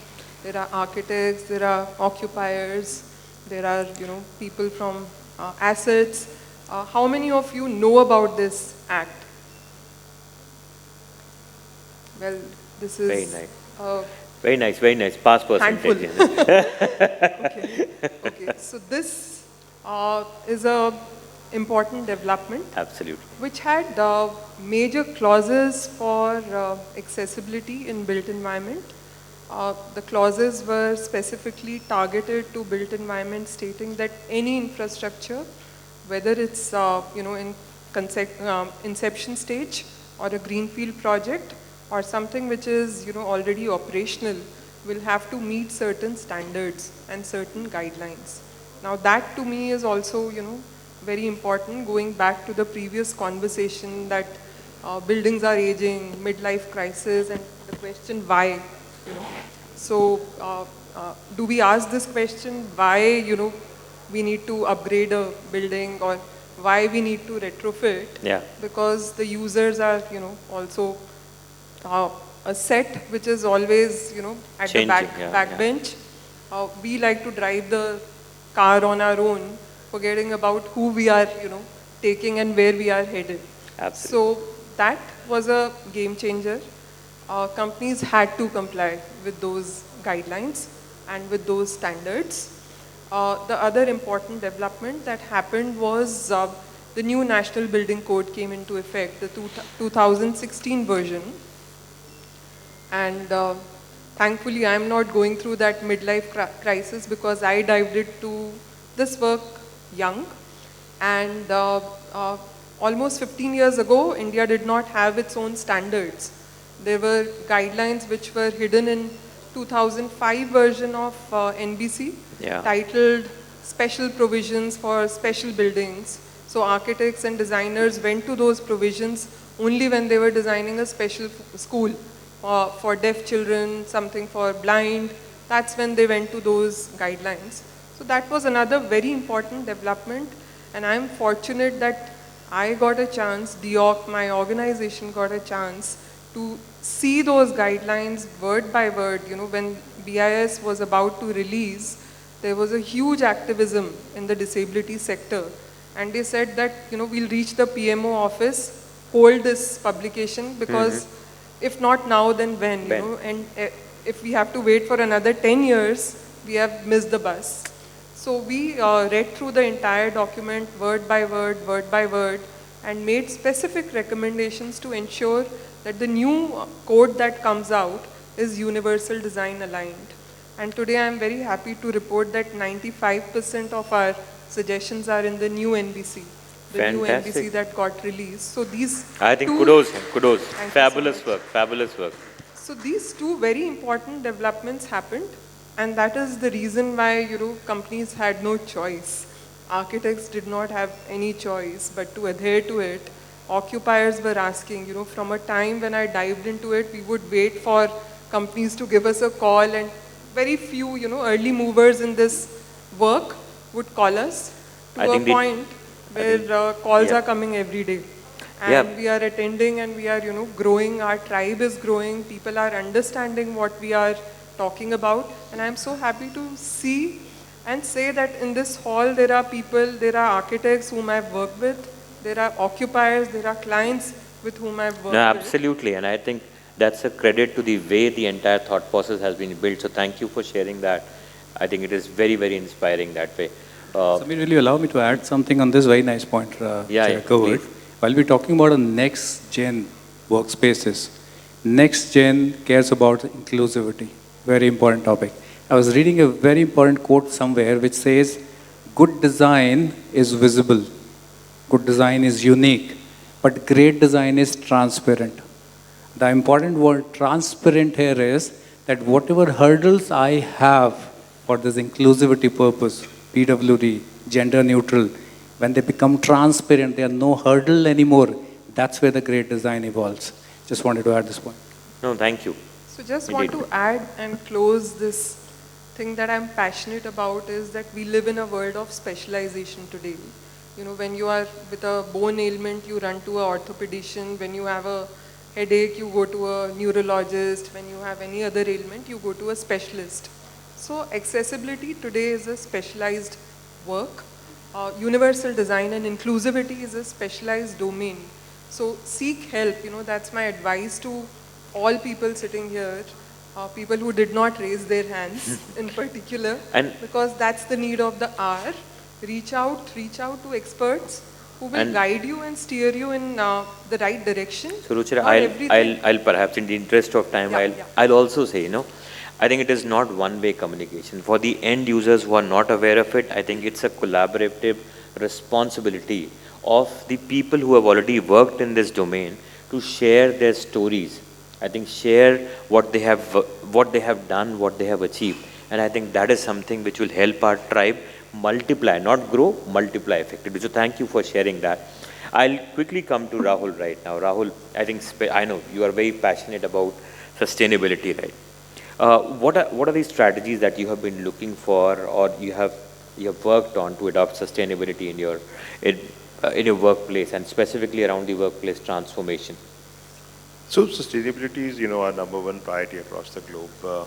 But coming down to specific in terms of office, we also have a consulting practice on climate and sustainability. So they've given us a lot of recommendations in terms of what we can do in our offices. So outside of all the changes that we have tried to bring in our workplaces, I'll just tell you, every BCJ who travels, right, including myself, I get a monthly dashboard in terms of how much travel I've done, how much carbon footprint I have generated, and how, and their matrix in terms of the comparative of what I've done last month versus this month, and how I can, think of reducing it. So that's just one small example in terms of how we are going about. But I think on the workspace, it's, incorporation of technology. How can I improve, my indoor air quality? How can I get in more biophilia? How sustainable and inclusive my offices are. So as we speak, we're trying to now see if I can, create an office which is also for visually impaired and somebody who's, hearing impairment, in terms of what technologies we can bring in, what kind of signages, etc. I would require in my offices, existing offices, to make it, more sustainable and inclusive. Lovely. Thank you. That's sharing. Very nice. Interestingly, I just had something to share. We recently had actually conducted a survey for ourselves, our offices, and I think that's an interesting story. We evaluate ourselves with 21 different kind of disabilities, all of them, and majority of the offices, I think 16 of the 21, we were able to address 5 of them, out of which 4 were there and 1 was tagged as multiple disabilities. I think that is where we were facing a challenge. And majority of the grade A workspaces today, I can say, majority of the grade A workspaces may have a similar issue. Till the time you don't go through it and you don't look at it in that manner. So thank you, Rahul, for sharing it. And I think indeed, it just complements what you have said. Arun, I'll quickly come to you for quick few words around how you have adopted sustainability strategies in your design. Yeah, sustainability has been extremely important as a corporate, and we are, as I told you earlier, world's largest, 10th largest organization. 2035 is the net zero target globally. So it has to filter down, and down the levels we were also asked to comply. And then typical Indians, so we raised our hand that 2035 is too far away, and possibly let's give ourselves a target of 2030. So net zero is the target for UHG Asia at 2030, and for a few things is 2025, a few other things is 2027, and I will just explain. 98% diversion away from landfills, solid waste management. That is 2025, and I'm glad to share in India we have already achieved that. Fabulous, fabulous. Kudos. Yeah, I think so brilliant. Second is, again, pollution is a big issue, and we are just a couple of months away before all those shutdowns happen, October till almost mid-January. We said, why can't we create those islands which can actually help in bringing people to our office? And that challenge given to my FM team, and a couple of them are sitting here, was that our indoor air quality has to be better than Switzerland. Yeah. Of course, outdoor Switzerland better, and our indoor this. And I'm glad, and Minnesota, which is our headquarters, global headquarters, and it's a district with 10,000 lakes, very pristine and fantastic air quality, etc. And I'm glad to report, within 3 months of that project starting, we have achieved that. In fact, our CEO, group CEO was here yesterday, and he took those photographs and I have put a dashboard in my reception. Wow. And that has happened in Hyderabad. Hyderabad, though, it is not such a big issue because of outdoor air quality is much better. But in Gurgaon and Noida, it's inside my office, and on most days, our indoor air quality is better than Geneva and Minnesota. Thank you. Thank you for sharing that, Arun. I think indeed very, very helpful. I'll quickly come to Gaurav, and I know we are running against time. Suddenly our time from 1 hour got shortened to 40 minutes, and here we get 30 minutes. So this was, where is it? This is not done, Gaurav, I think I'll come to you and then I'll reach. I think how is it that the design strategies are helping in the Gen Z return to office? Quick few thoughts around that. So first is accepting who is Gen Z. I mean, I think everybody who is adaptive to change is Gen Z. And this disclaimer is required because most of people sitting out here would be born before 1990, and as per the rules wouldn't qualify. But I think everybody who's adaptive to change is Gen Z. The younger organizations, irrespective of what the age of the employee is, they are adapting to change. So they are all Gen Next. Important to understand the minds of the occupiers, your tenants. Important to understand how they feel, how they believe, and then design accordingly, right? Just for example, I mean, my FM head is sitting here in the audience. With being FM head, he's also an influencer with 350,000 followers on Instagram. So he balances his work life with his passion, that's Instagram, right? So therefore, this is the kind of, people we have in our offices. So we have to respect what the new generation requires. They cannot be forced to do anything. They have to be advised to do stuff. And they will only do it if they want to do it. They are no more the hunters and gatherers. They will only work if they are passionate about it. So that passion also has to then show in the designs that we create in our office. I'll leave at that. Brilliant. And I think that's where we talk about agility. The new generation talking a lot about collaboration, well-being, and I'll come to you, Ruchira. How do you see that? Are the agile offices of today are looking at well-being also as one of the components? So quick thoughts on it. So by definition, well-being is a state of being happy and healthy. And to me, a built environment that promotes safety, independence and dignity, which is what universal design does, is an environment where well-being will be promoted. You leave aside other aspects. I'll speak only about universal design here. I'll give you a few examples where entryway to a office or a building or a space, if it is designed in a manner that everyone can access it with ease, without regardless of what condition they are in, whether they are on wheelchair, somebody with a stroller, a cart, a baby in pram, or both their hands full, or in today's COVID, post-pandemic time, nobody wants to touch that handle. Automatic door is a welcome. Welcome change. You are welcoming another person, so you are respecting that individual. You are giving that due dignity to that individual and not saying that, hey, use that back door entry because we don't have a ramp here. The doorway is not, as wide, or it is difficult for you to maneuver. So that's what universal design is. When you respect another person for who they are, you bring in spaces in your built environment like sensory rooms, because neurodiversity is a huge agenda today. Gender neutral washrooms and gender neutral spaces, because there would be people in the workforce who do not associate with a gender, having mother's room, lactation rooms, wellness spaces. All these are promoting well-being because you've given respect to a person for who they are. They enter and access a space in a dignified manner. The other aspect would be having infrastructure with lot of detectable cues, because we have aging population, like buildings are aging, and it's only in India that we retire at 60. There are many countries where people are allowed not to retiring. work for more. They're allowed to work for longer, and I'm sure we are headed there.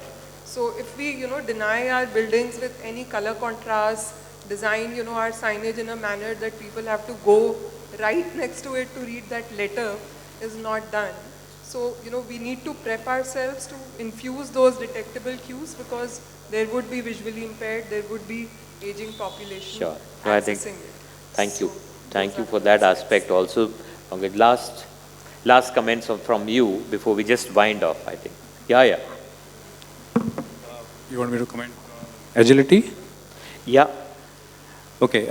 See, agility without any doubt becomes very important in this environment. For my entire career, I was more into transactions and project development, where I became more into takeover and facility management portion. I realized how it becomes very important. And new generation is without any doubt agile. I'll give you a very small example. While we are talking about this hybrid workspaces, how do we ensure that work at home and work at office becomes one of the most important agility piece. I just checked, there's a very important thing. Whenever we need some kind of motivation, we want to get away from the work, we need spaces where we can bump into our colleagues, share our problems with them. Some may call it gossip, some may call it a motivation, right? I at least call it motivation. So you need to have those kind of nuggets which can help you, boost yourself. What will happen to a work at home employee? How will he find it? If he goes out, he says maid hasn't come, some dishes are kept, wife expects you to clean it, that's what working from home means. What do you do it? So there was a very important concept which we learned is, in your work at home environment itself, you can create virtual cafes. What you can do is, there is an office floor layout over there. You can just go and check in over there. You will get an opportunity to meet someone over a video call who's also waiting for that opportunity to be in there and connect with it. That's where the real agility comes in, and you prefer to come back to office only for interaction. That's what, Samir, I would like to add. No, thank you. I think this is a very interesting perspective, and a lot of it which has been said, and I'm sure we could go on and on and on. I think this is one of the topics which is very close to all your hearts. So in the interest of time, we will not open for question. Thank you, panelists, for an amazing discussion and a lot of nuggets that you have shared. I'm sure people over here would be immensely benefited. Thank you all once again. A round of applause for the esteemed panelists, please. Thank you so much, Sameer, for this engaging discussion. Thank you for bringing out the best out of each of the panelists. I guess we learned a lot today through this discussion, how the new age workplace functions, inclusive design, RPWD laws, optimizing spaces, and universal design, of course. Wish we could have more time and have given them more time to discuss it further, but we can always take it offline. Thank you, Sameer. And to felicitate the panel, may I please request Mr. Partha Karmakar from able to join us on stage, and Somnath Chaudhary from Dorma Kaaba. With a round of applause, can you please welcome the gentlemen? Sameer, can you step ahead? A round of applause for our moderator, Arunji.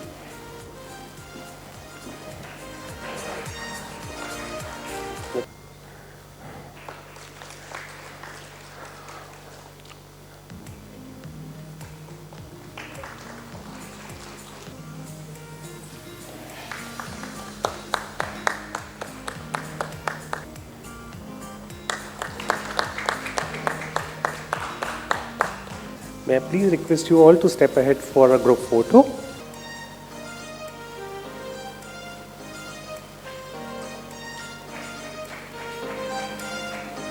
Before we move on to the last and concluding session of the day, may I please request the message from the Autic team to be played on the screen? Can I have the Autic AV, please?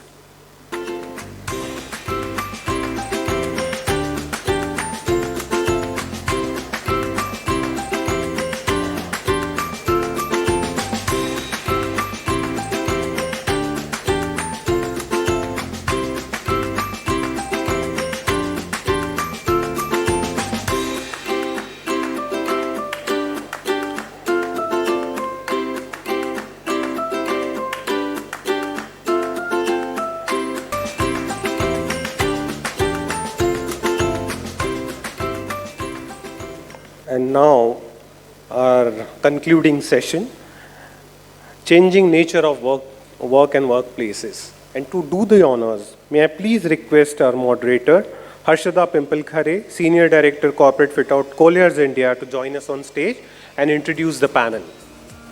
With a round of applause, Harshada. Good evening and a very warm welcome. I would like to have the panel discussion, I would like to invite the panelist, Neelam Chhabra from Max Life Insurance, Assistant Vice President, Facilities, India. Welcome, Neelam. Yeah, am I audible? A yes would help. Thank you. Hi, Neelam. Next in line is Sanjay Mehta from Executive Director, Professional Services from Grant Thornton. Hi, Sanjay. Next is Kapil Agrawal, Head of Real Estate, Bharti Airtel. Next up is Mr. Chandresh Natu, Assistant Vice President, Procurement, Cognizant.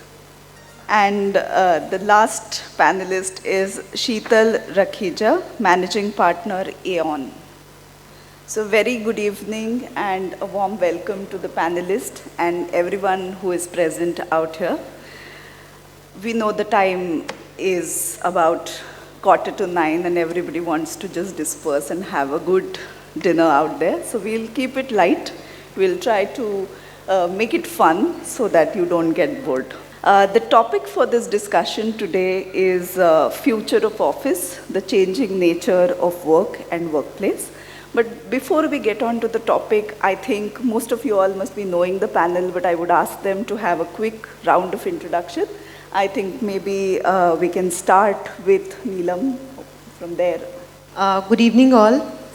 मुझे कौन-कौन नहीं जानता यहाँ पे? I really want to know. So I'm Neelam Chhabra, working as AVP at Max Life Insurance. In my career, I have worked with BCG, Boston Consulting Group, Airtel, the largest piece of my career, from where Kapil comes from, Interglobe Technologies, and Samsung. So these were my few companies where I have worked at, for facilities, administration, and that's my introduction. So, Sanjay Mehta, I handle what is called as workplace enablement. It encompasses admin, facilities, projects, risk, employee services, business services. So we are not somebody who is just projects or admin. We are workplace enablement. I work with EY, with Grant Thornton now, with ICICI Pro, with Etisalat, with NIIT, and with the Foundry when I started my career. So it's been checkered manufacturing, IT, BPO, insurance, consulting, and now advisory. Hi, good evening everyone. I'm Kapil Agarwal. I am a part of Bharti Airtel's real estate team. We are a part of the supply chain group, but we manage end-to-end construction of real estate, right from acquisition to making the buildings and executing our offices. In the past, I've been associated with, I would say, from the project side, various sides of the table, and been a part of JLL earlier, Godrej Interior, as a part of their construction team. I've been with CBRE, and during my architecture days, I've had a small stint with Morphogenesis Studio as well. Thank you. Good evening, everybody. I'll keep it very short. I'm Chandresh Nathu. I work with Cognizant. I'm the APAC lead for the procurement function, and also globally I manage the entire real estate as a category. Thank you so much. Good evening, I'm Sheetal on the side, and I run an architectural and interior design practice by the name of Eon Design and Development. Into the field for last 25 years. I also chair the IGBC Delhi chapter and part of the executive committee pioneering the green building movement. Thank you. So we have a panel apt to discuss and take us into the future. My introduction, my name is Harshada Pimparkare. I am a part of Colliers. I work as the Pan-India Head of Business Development for Project Management Services. We start, I would just set the context to the topic today. The topic I will repeat again is future of office, the changing nature of work and workplace. So to set the context, just like the world at large, the world of work, it shifts and changes over time. The pandemic has completely changed the face of what work looked like before. And this way of working instantly yet firmly became popular. And the phrases like, I'll just read it, work, WHF, WFA, which is work from home, work from anywhere, work from Goa, smart working, all of these were coined, and hybrid work became a reality. A lot of us denied it for years together, but it did become a reality in the pandemic. The definition of hybrid working, however, remain quite vague. So you can decide your way. It is not a one-size-fit-all kind of a solution. But in all of this, what remained constant was work. What changed or became a variable was a place. And all of us have accepted it as our new normal. It is said that when adversity hits, agility is no longer an option. One has to succumb to it. And all of us did succumb to it. The jobs which we never could imagine to be worked out of home or remotely were all performing fantastically well from home for some time. The ways of work in that sense were shifting from earlier. That time we were talking about ratios. We were talking about 80-20 ratios or a 70-30 ratios, but never really did it happen that the work was taken completely remote. The pandemic accelerated these three broad trends, which I would like to stress upon, which is remote working, which is e-commerce, and faster adoption of digital technology. I think these are the three trends that govern how we work today, and it is going to govern for some time how the work is going to look like. The future of work, I think, refers to an informed perspective on what organizations and businesses needs to know on how the work will shift, and given that digitization and other trends that we spoke about, plus how workforces and workplaces are to be prepared for those changes. So that's what pretty much the future refers to. With that being said, I will open the panel with a question for all of you, and I would ask you one by one to answer it. Maybe start with the most senior member here.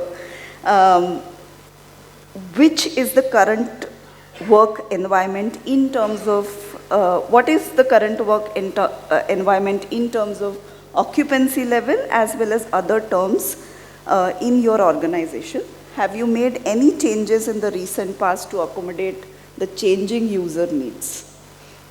Yeah, so you said it, we are at WFA, Work From Anywhere. And we've been there for almost a year and a half now. Agility was there, so immediately after pandemic, we moved quickly into that. We have not had any issues so far working on WFA. But with the change of people wanting to come back to office, suddenly the cacophony, the number of people in the office started increasing. We have our book my desk options. You need to book your desk to come to office. You need to book your locker to keep your things in the office. It's easy. It's not difficult, like 60 people will be only allowed for 100, 60 seats allowed for 100 people, like Arun said the other way. You book, whoever comes into the office first can be booking in. If a client visit is there, the people who are on internal meetings vacate out and move out. We have areas where people can collaborate, not sit on seats for some times. There are open terraces in the office which is there. We added some more things. Realized that with the open office concept, people needed some private. Yeah. So we added phone booths. So these are typically in an area of around 25,000 square feet floor plate. We added at least six phone booths. So we got them made, acoustic ones. You can get inside. It works in for 2 hours, 3 hours, isolated, work out, come back. If you want to take a confidential call, walk in, come back. So we are into that part. Also realizing that we have a people-first approach, and well-being was one more thing. So we started experimenting with sensors which measure the effect of electromagnetic radiations coming out from Wi-Fi devices, servers and all that, onto the heartbeats, blood pressure and all that. We've got a target group of 70, 80 employees who come to the office almost every day. So we did a test on them and now we're doing it. So these are some changes that we have done, and offices are getting spruced up. We're changing the colors of the carpets. We're changing the workstations to be different. We are making better chairs into the office. So all that thing like midlife crisis also being tackled up. So that's some of the changes that we brought into the office on WFA, which continued from the time we hit the pandemic and after that. Right. So while that continues, you still made an attempt to refurbish your office and adapt to the changing needs of the user. Added those few things which we found were necessary for people to be comfortable in the office and work at that point.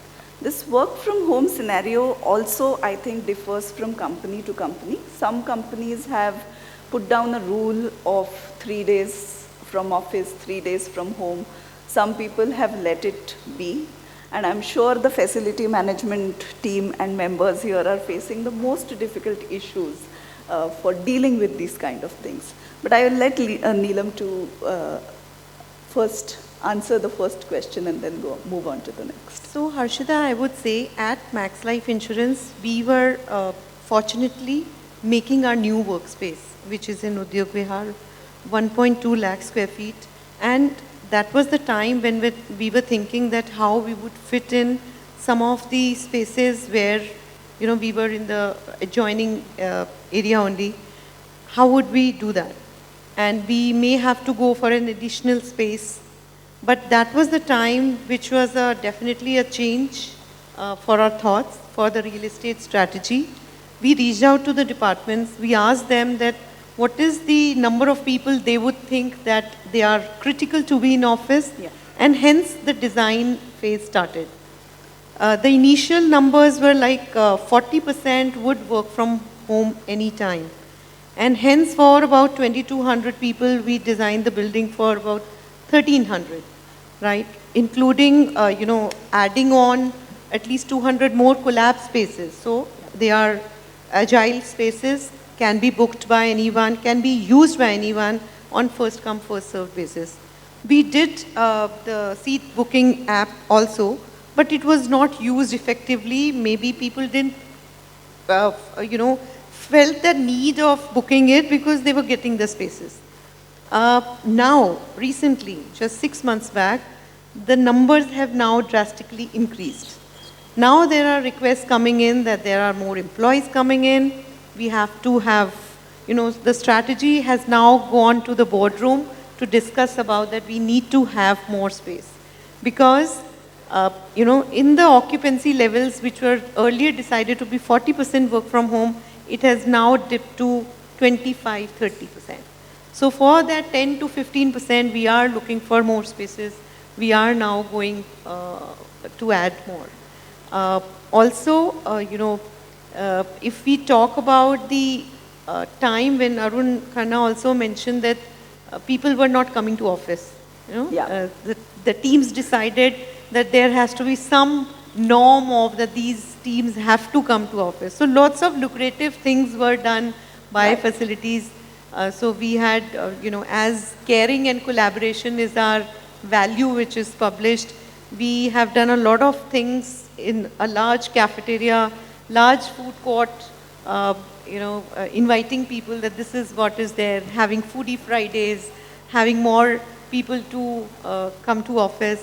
Now, you know, as facility management, our team was 100% any time because we can't work from home and manage the facilities.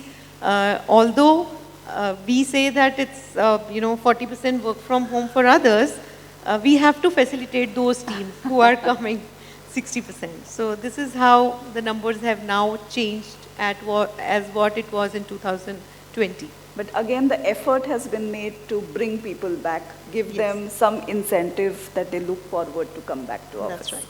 And it is succeeding. It is actually making it better.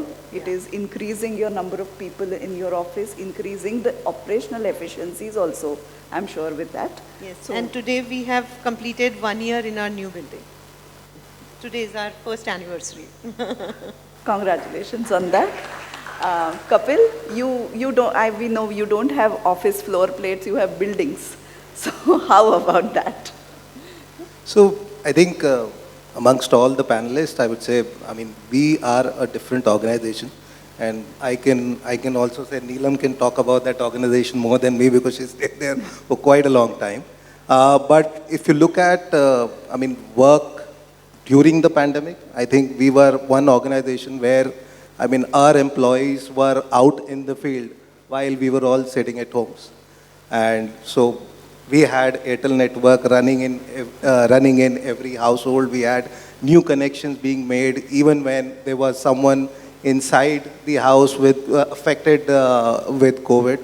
But apart from that, I think we're talking about the journey after COVID. So our office is primarily been more of work from office. I think the hybrid culture is there.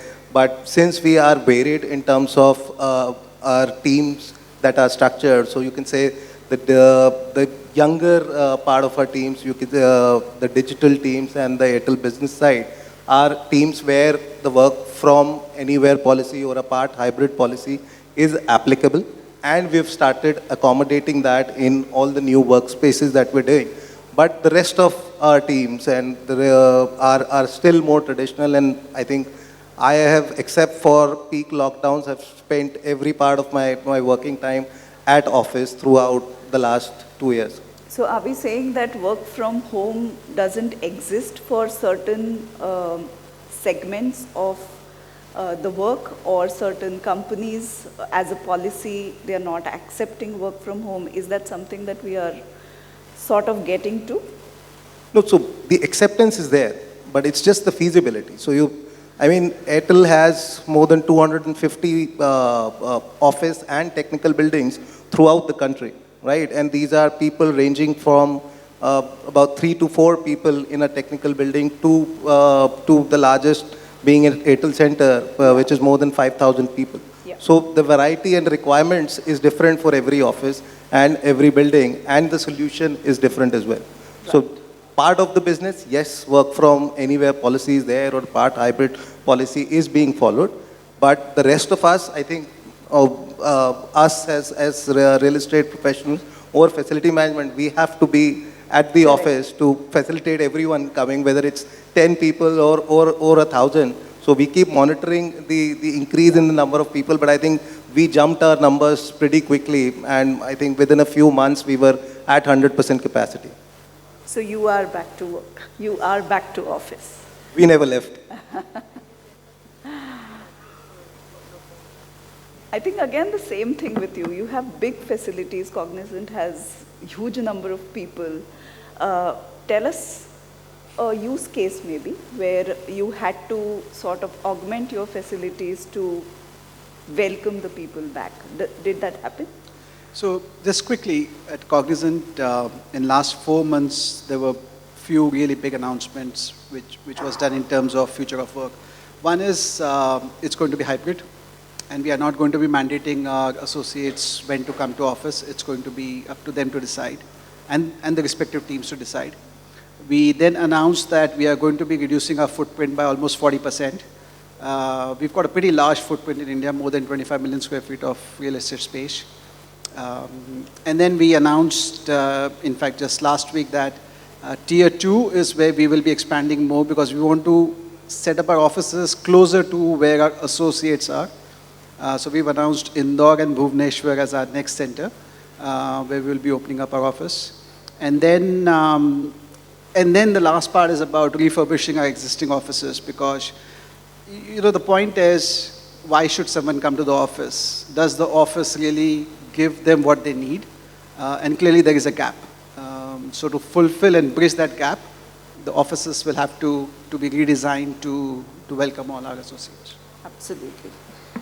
You are a creative person. I'm sure you must be behind designing those offices and renovating those spaces. What are your reference points or used cases when it comes to working on these upliftments, or so to say refurbishments of these offices? What were the things that the clients were asking for so that their employees come back to office?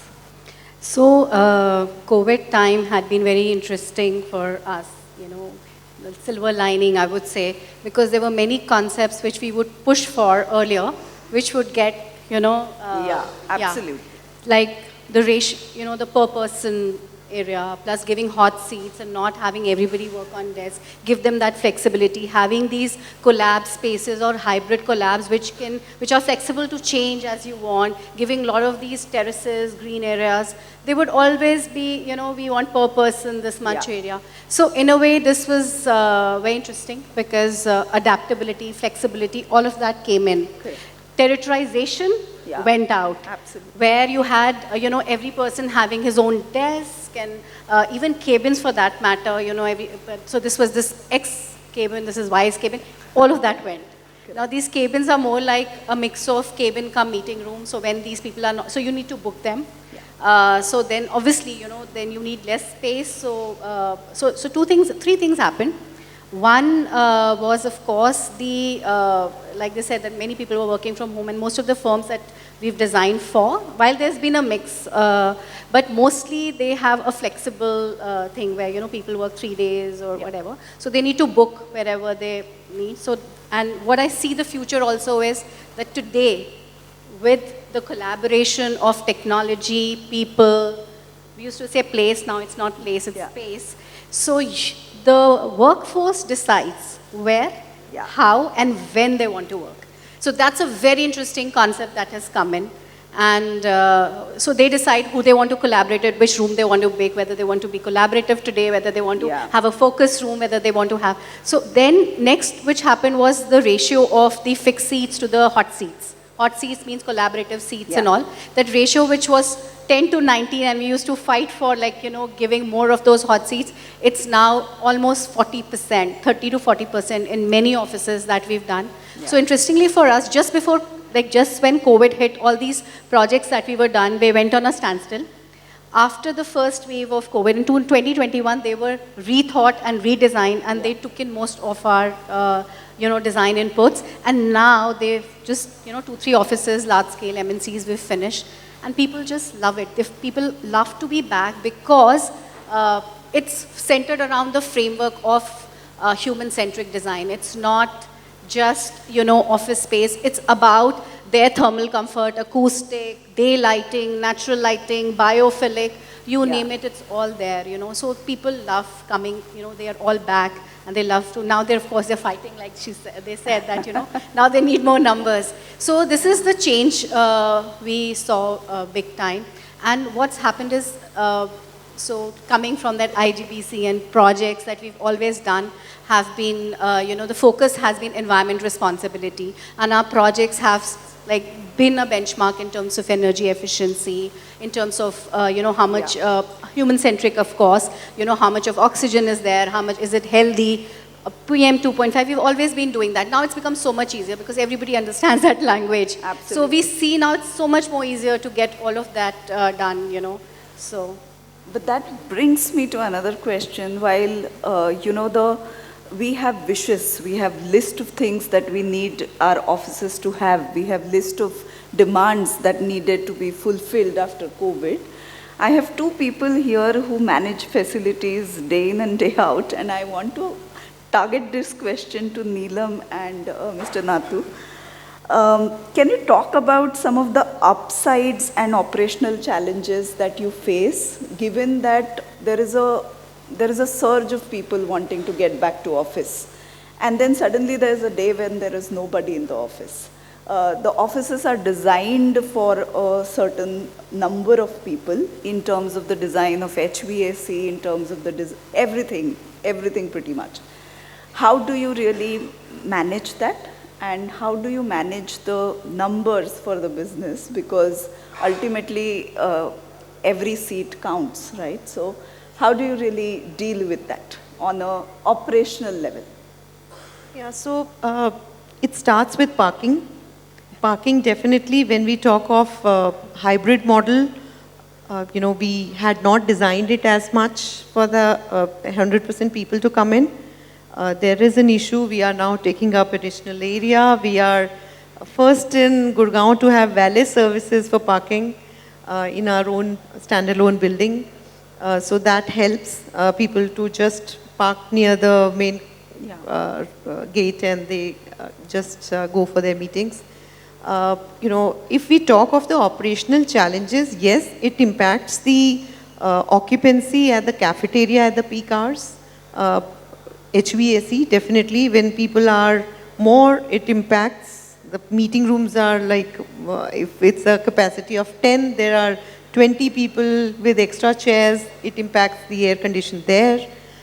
So many such things, but operationally, I would say, initially we had thought that we are saving costs and the mathematics would turn out to be better in terms of real estate, you know, turning out to be all the pointers of costs which are there in facilities.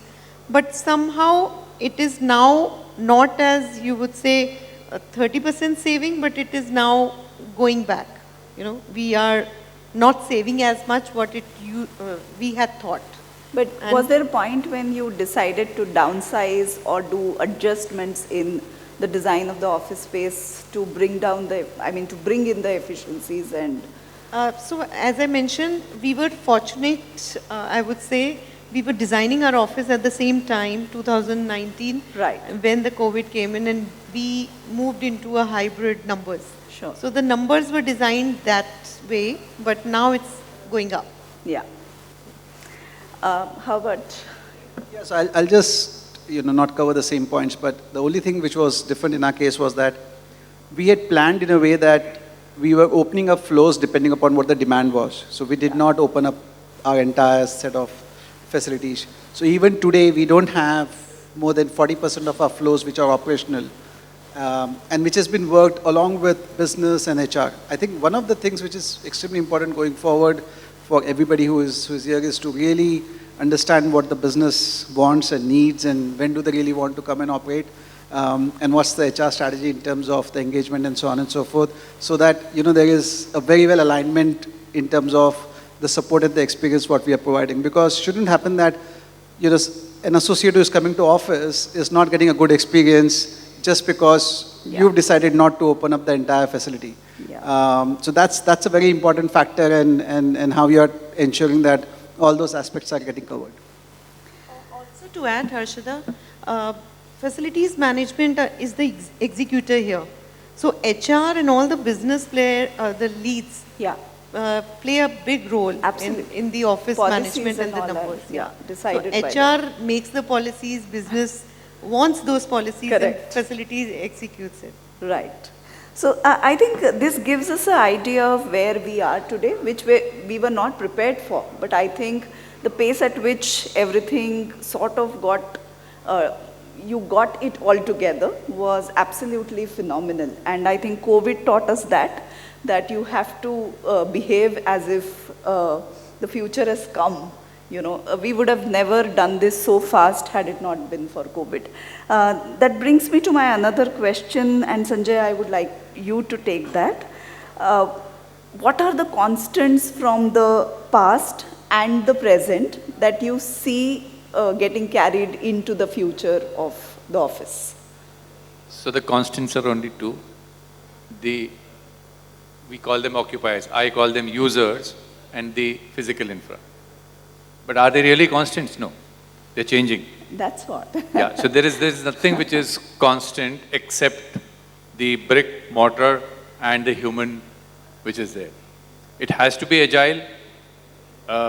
What was just an infrastructure is now become interactive. What was just a chair is now become a comfort zone. Right. So it is nothing which is constant, but yes, those two things will remain there throughout, and it'll continue because without those two, the work doesn't happen, the office doesn't happen. Yeah. More of use of technology and adaptive technology, ease of getting into the office. I heard accessibility was one. No, it is not only accessibility for special, it is accessibility for common. Book my desk should be so easy that people should use standing outside in the parking, being able to book their desk. That's when they will use it. Something which is cumbersome, something which is difficult to use, nobody will use it. Technology, meeting rooms, technology need to be portable. You need to push them from one side to the other side whenever you want. You want to push them into open areas, more of video conferencing equipments and things on wheels, trolleys, and people trained to move them without damaging, and they should be plug and play without the IT getting into to enable them for me. So it should be me doing it, plug, play. That's what will make, that's what are the constant things, and that's what is changing. So that's why. So the change is the only constant. Change is the only constant. Would you like to add something? You are a creative person. I'm sure you have a take on it. Yeah, I agree with that. In fact, like I said, that future is the workforce decides where, when, and how they want to work.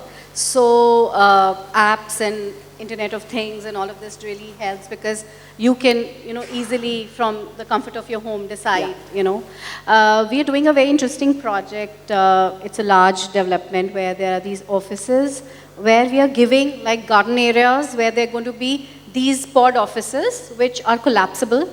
They become a conference room, then they can convert into cabins, they can convert into lounges, and they are in middle of a garden. And there are many of such things we are coming up with. So you want to be in one with nature. So you decide where you want to work. You don't want to be necessarily inside, you can be outside. So that flexibility of working from anywhere is what the future holds, I feel. And of course, IT has a lot to do with it. And flexible spaces, like the same space converts into a town hall, then converts into a cafe, then when it's not in, because cafe is not all the time, it's just probably. Correct. And then the diminishing boundaries between hospitality, residential and offices. So office gives you that comfort or the warmth of a hospitality. Right. So I feel that's where the future is going, more flexibility, towards. adaptability. We decide how we want to work. I think you have answered the next question I have, but if you have any more pointers, and then I'll go to Kapil. What are the key factors that will influence the way we design our workplaces of the future? So the key factors are definitely the technology and flexibility and adaptability. Like the person decides, and of course environment and sustainability has a big role with, you know, that calling of net zero going forward, and, you know, commitments from everywhere. That's what. So we will have offices which can have the minimal footprint, which generate their own energy. Yeah. And of course, you know, which are sustainable, green, very healthy, human-centric approach. We're talking about lighting, which is circadian lighting, which change color, because it's all about human comfort, while taking care of the environment responsibility. That's the future. Anything, Kapil? Maybe Just adding to it, it is the ease of usage is what will become the driving force. You may want to put whatever technology you want. The ease of the user to use it is what is the key thing that will happen. Perfect. I think we have to end it. I will just want all of you to answer in one word, something that I got inspired after Vistap's panel discussion. Just imagine yourself to be in future. I'm going to be asking each one of you one question that will tell us what the offices of the future would be. Imagine yourself in the future and answer this. Working with robots. It has to be in my hand. Possible? Yes. Offices that look more or less like how it is today. In future, will the offices look the same, like how they look today? No, definitely not. Definitely not. Working remotely forever. Is that a possibility? Not at all. I Never think is the we are all social animals, so that will never be the case. That's never going to happen. Offices as a social collab hubs only. Absolutely. Absolutely, right? Or something entirely different. One with nature, probably an office in a tree house. So that's, ladies and gentlemen, the offices of tomorrow would be. Completely remote is possible. Working with robots is possible. Office being the social hub is possible. And something entirely different like a tree house is possible. Thank you very much for being here and patiently listening to this.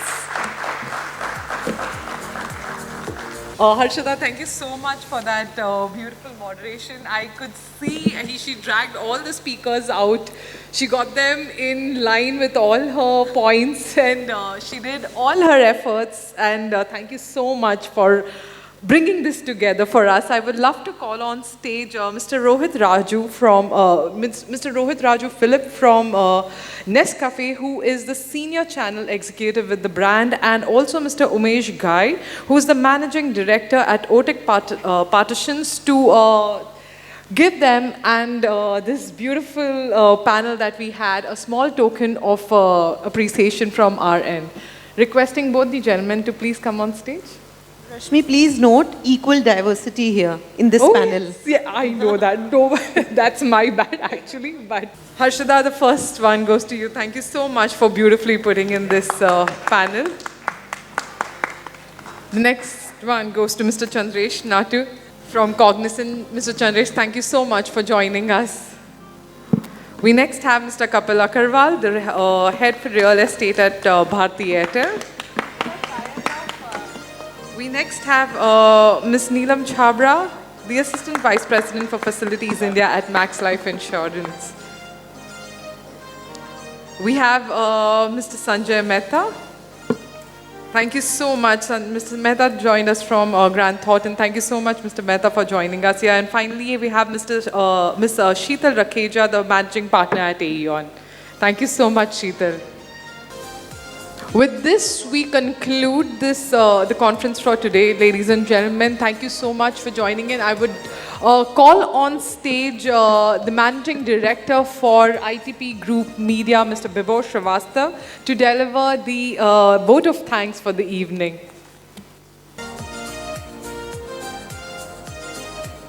All right, I think it's so amazing to learn so many things tonight. All good things come to an end, but with a promise to another. So I think in Hyderabad, we hold the next 13th edition on 10th of October. And 3rd November, I really wanted to come up and talk to you about this. We are holding the Commercial Design Awards, which promises to be the biggest, ever biggest that would happen. So I think my team will reach out, but I think we'll need to see lots of nominations coming, especially from Delhi with the kind of body of work that you're doing. So do come. And I think tomorrow also at Shangri-La, we're doing the design debate. And Amrita, would you have a slide very quickly? It's something that we believe that I think can foster a spirit of collaboration and ideation, which we strongly believe. So the topic is very interesting. Mr. Partha from Havels have really helped us to curate something extraordinary in the clutter that exists in the architecture fraternity, and it's called the Architect Interiors India Design Debate. And the topic is very nice, and lots of architects and designers, my friend Ritu is sitting behind, and Ritu's promised me to come. There she is waving. Her body of work is absolutely gorgeous and very large-scale project. Oh, that's right. I wish these guys could have removed the chairs, but these are all our great designer friends that we're going to see, and about 250 plus. The designers from Delhi will be there, and we are talking and debating a topic which is called the aesthetics versus economics. So Parthaji, thank you very much. He's the man who helped us to say that you must create a thread of discussion. There has to be enormous debate. So I think until the year end, we have lots and lots of excitement, and we're going to be back on Delhi again on 21st of August at Hotel Pullman, where we do Hotelier India GM debate. We are the largest in the hospitality sector. And then I'm very happy to announce Marriott International worldwide and Hotelier India. We are doing a residential conclave. It's called Marriott International Design Confluence. And it's going to be the music to the ears of the architect fraternity. You will get to work with Marriott International, and nobody as a global chain is bigger than Marriott. So Marriott and Hotelier India is curating an exceptional residential conclave which promises to have 250 plus architects and interior designers across the country who have the passion and the practice in design, and also presenting to our designers about 75 owners who are making hotels. So it's a good situation for everybody. You've been very lacing and very good audience to us. Thank you for us, and keep believing in us. And all our partners, thanks, big hand to everybody in the room. The night is young, the bar is open, and I, for one, will raise the toast together. Thank you, ladies and gentlemen.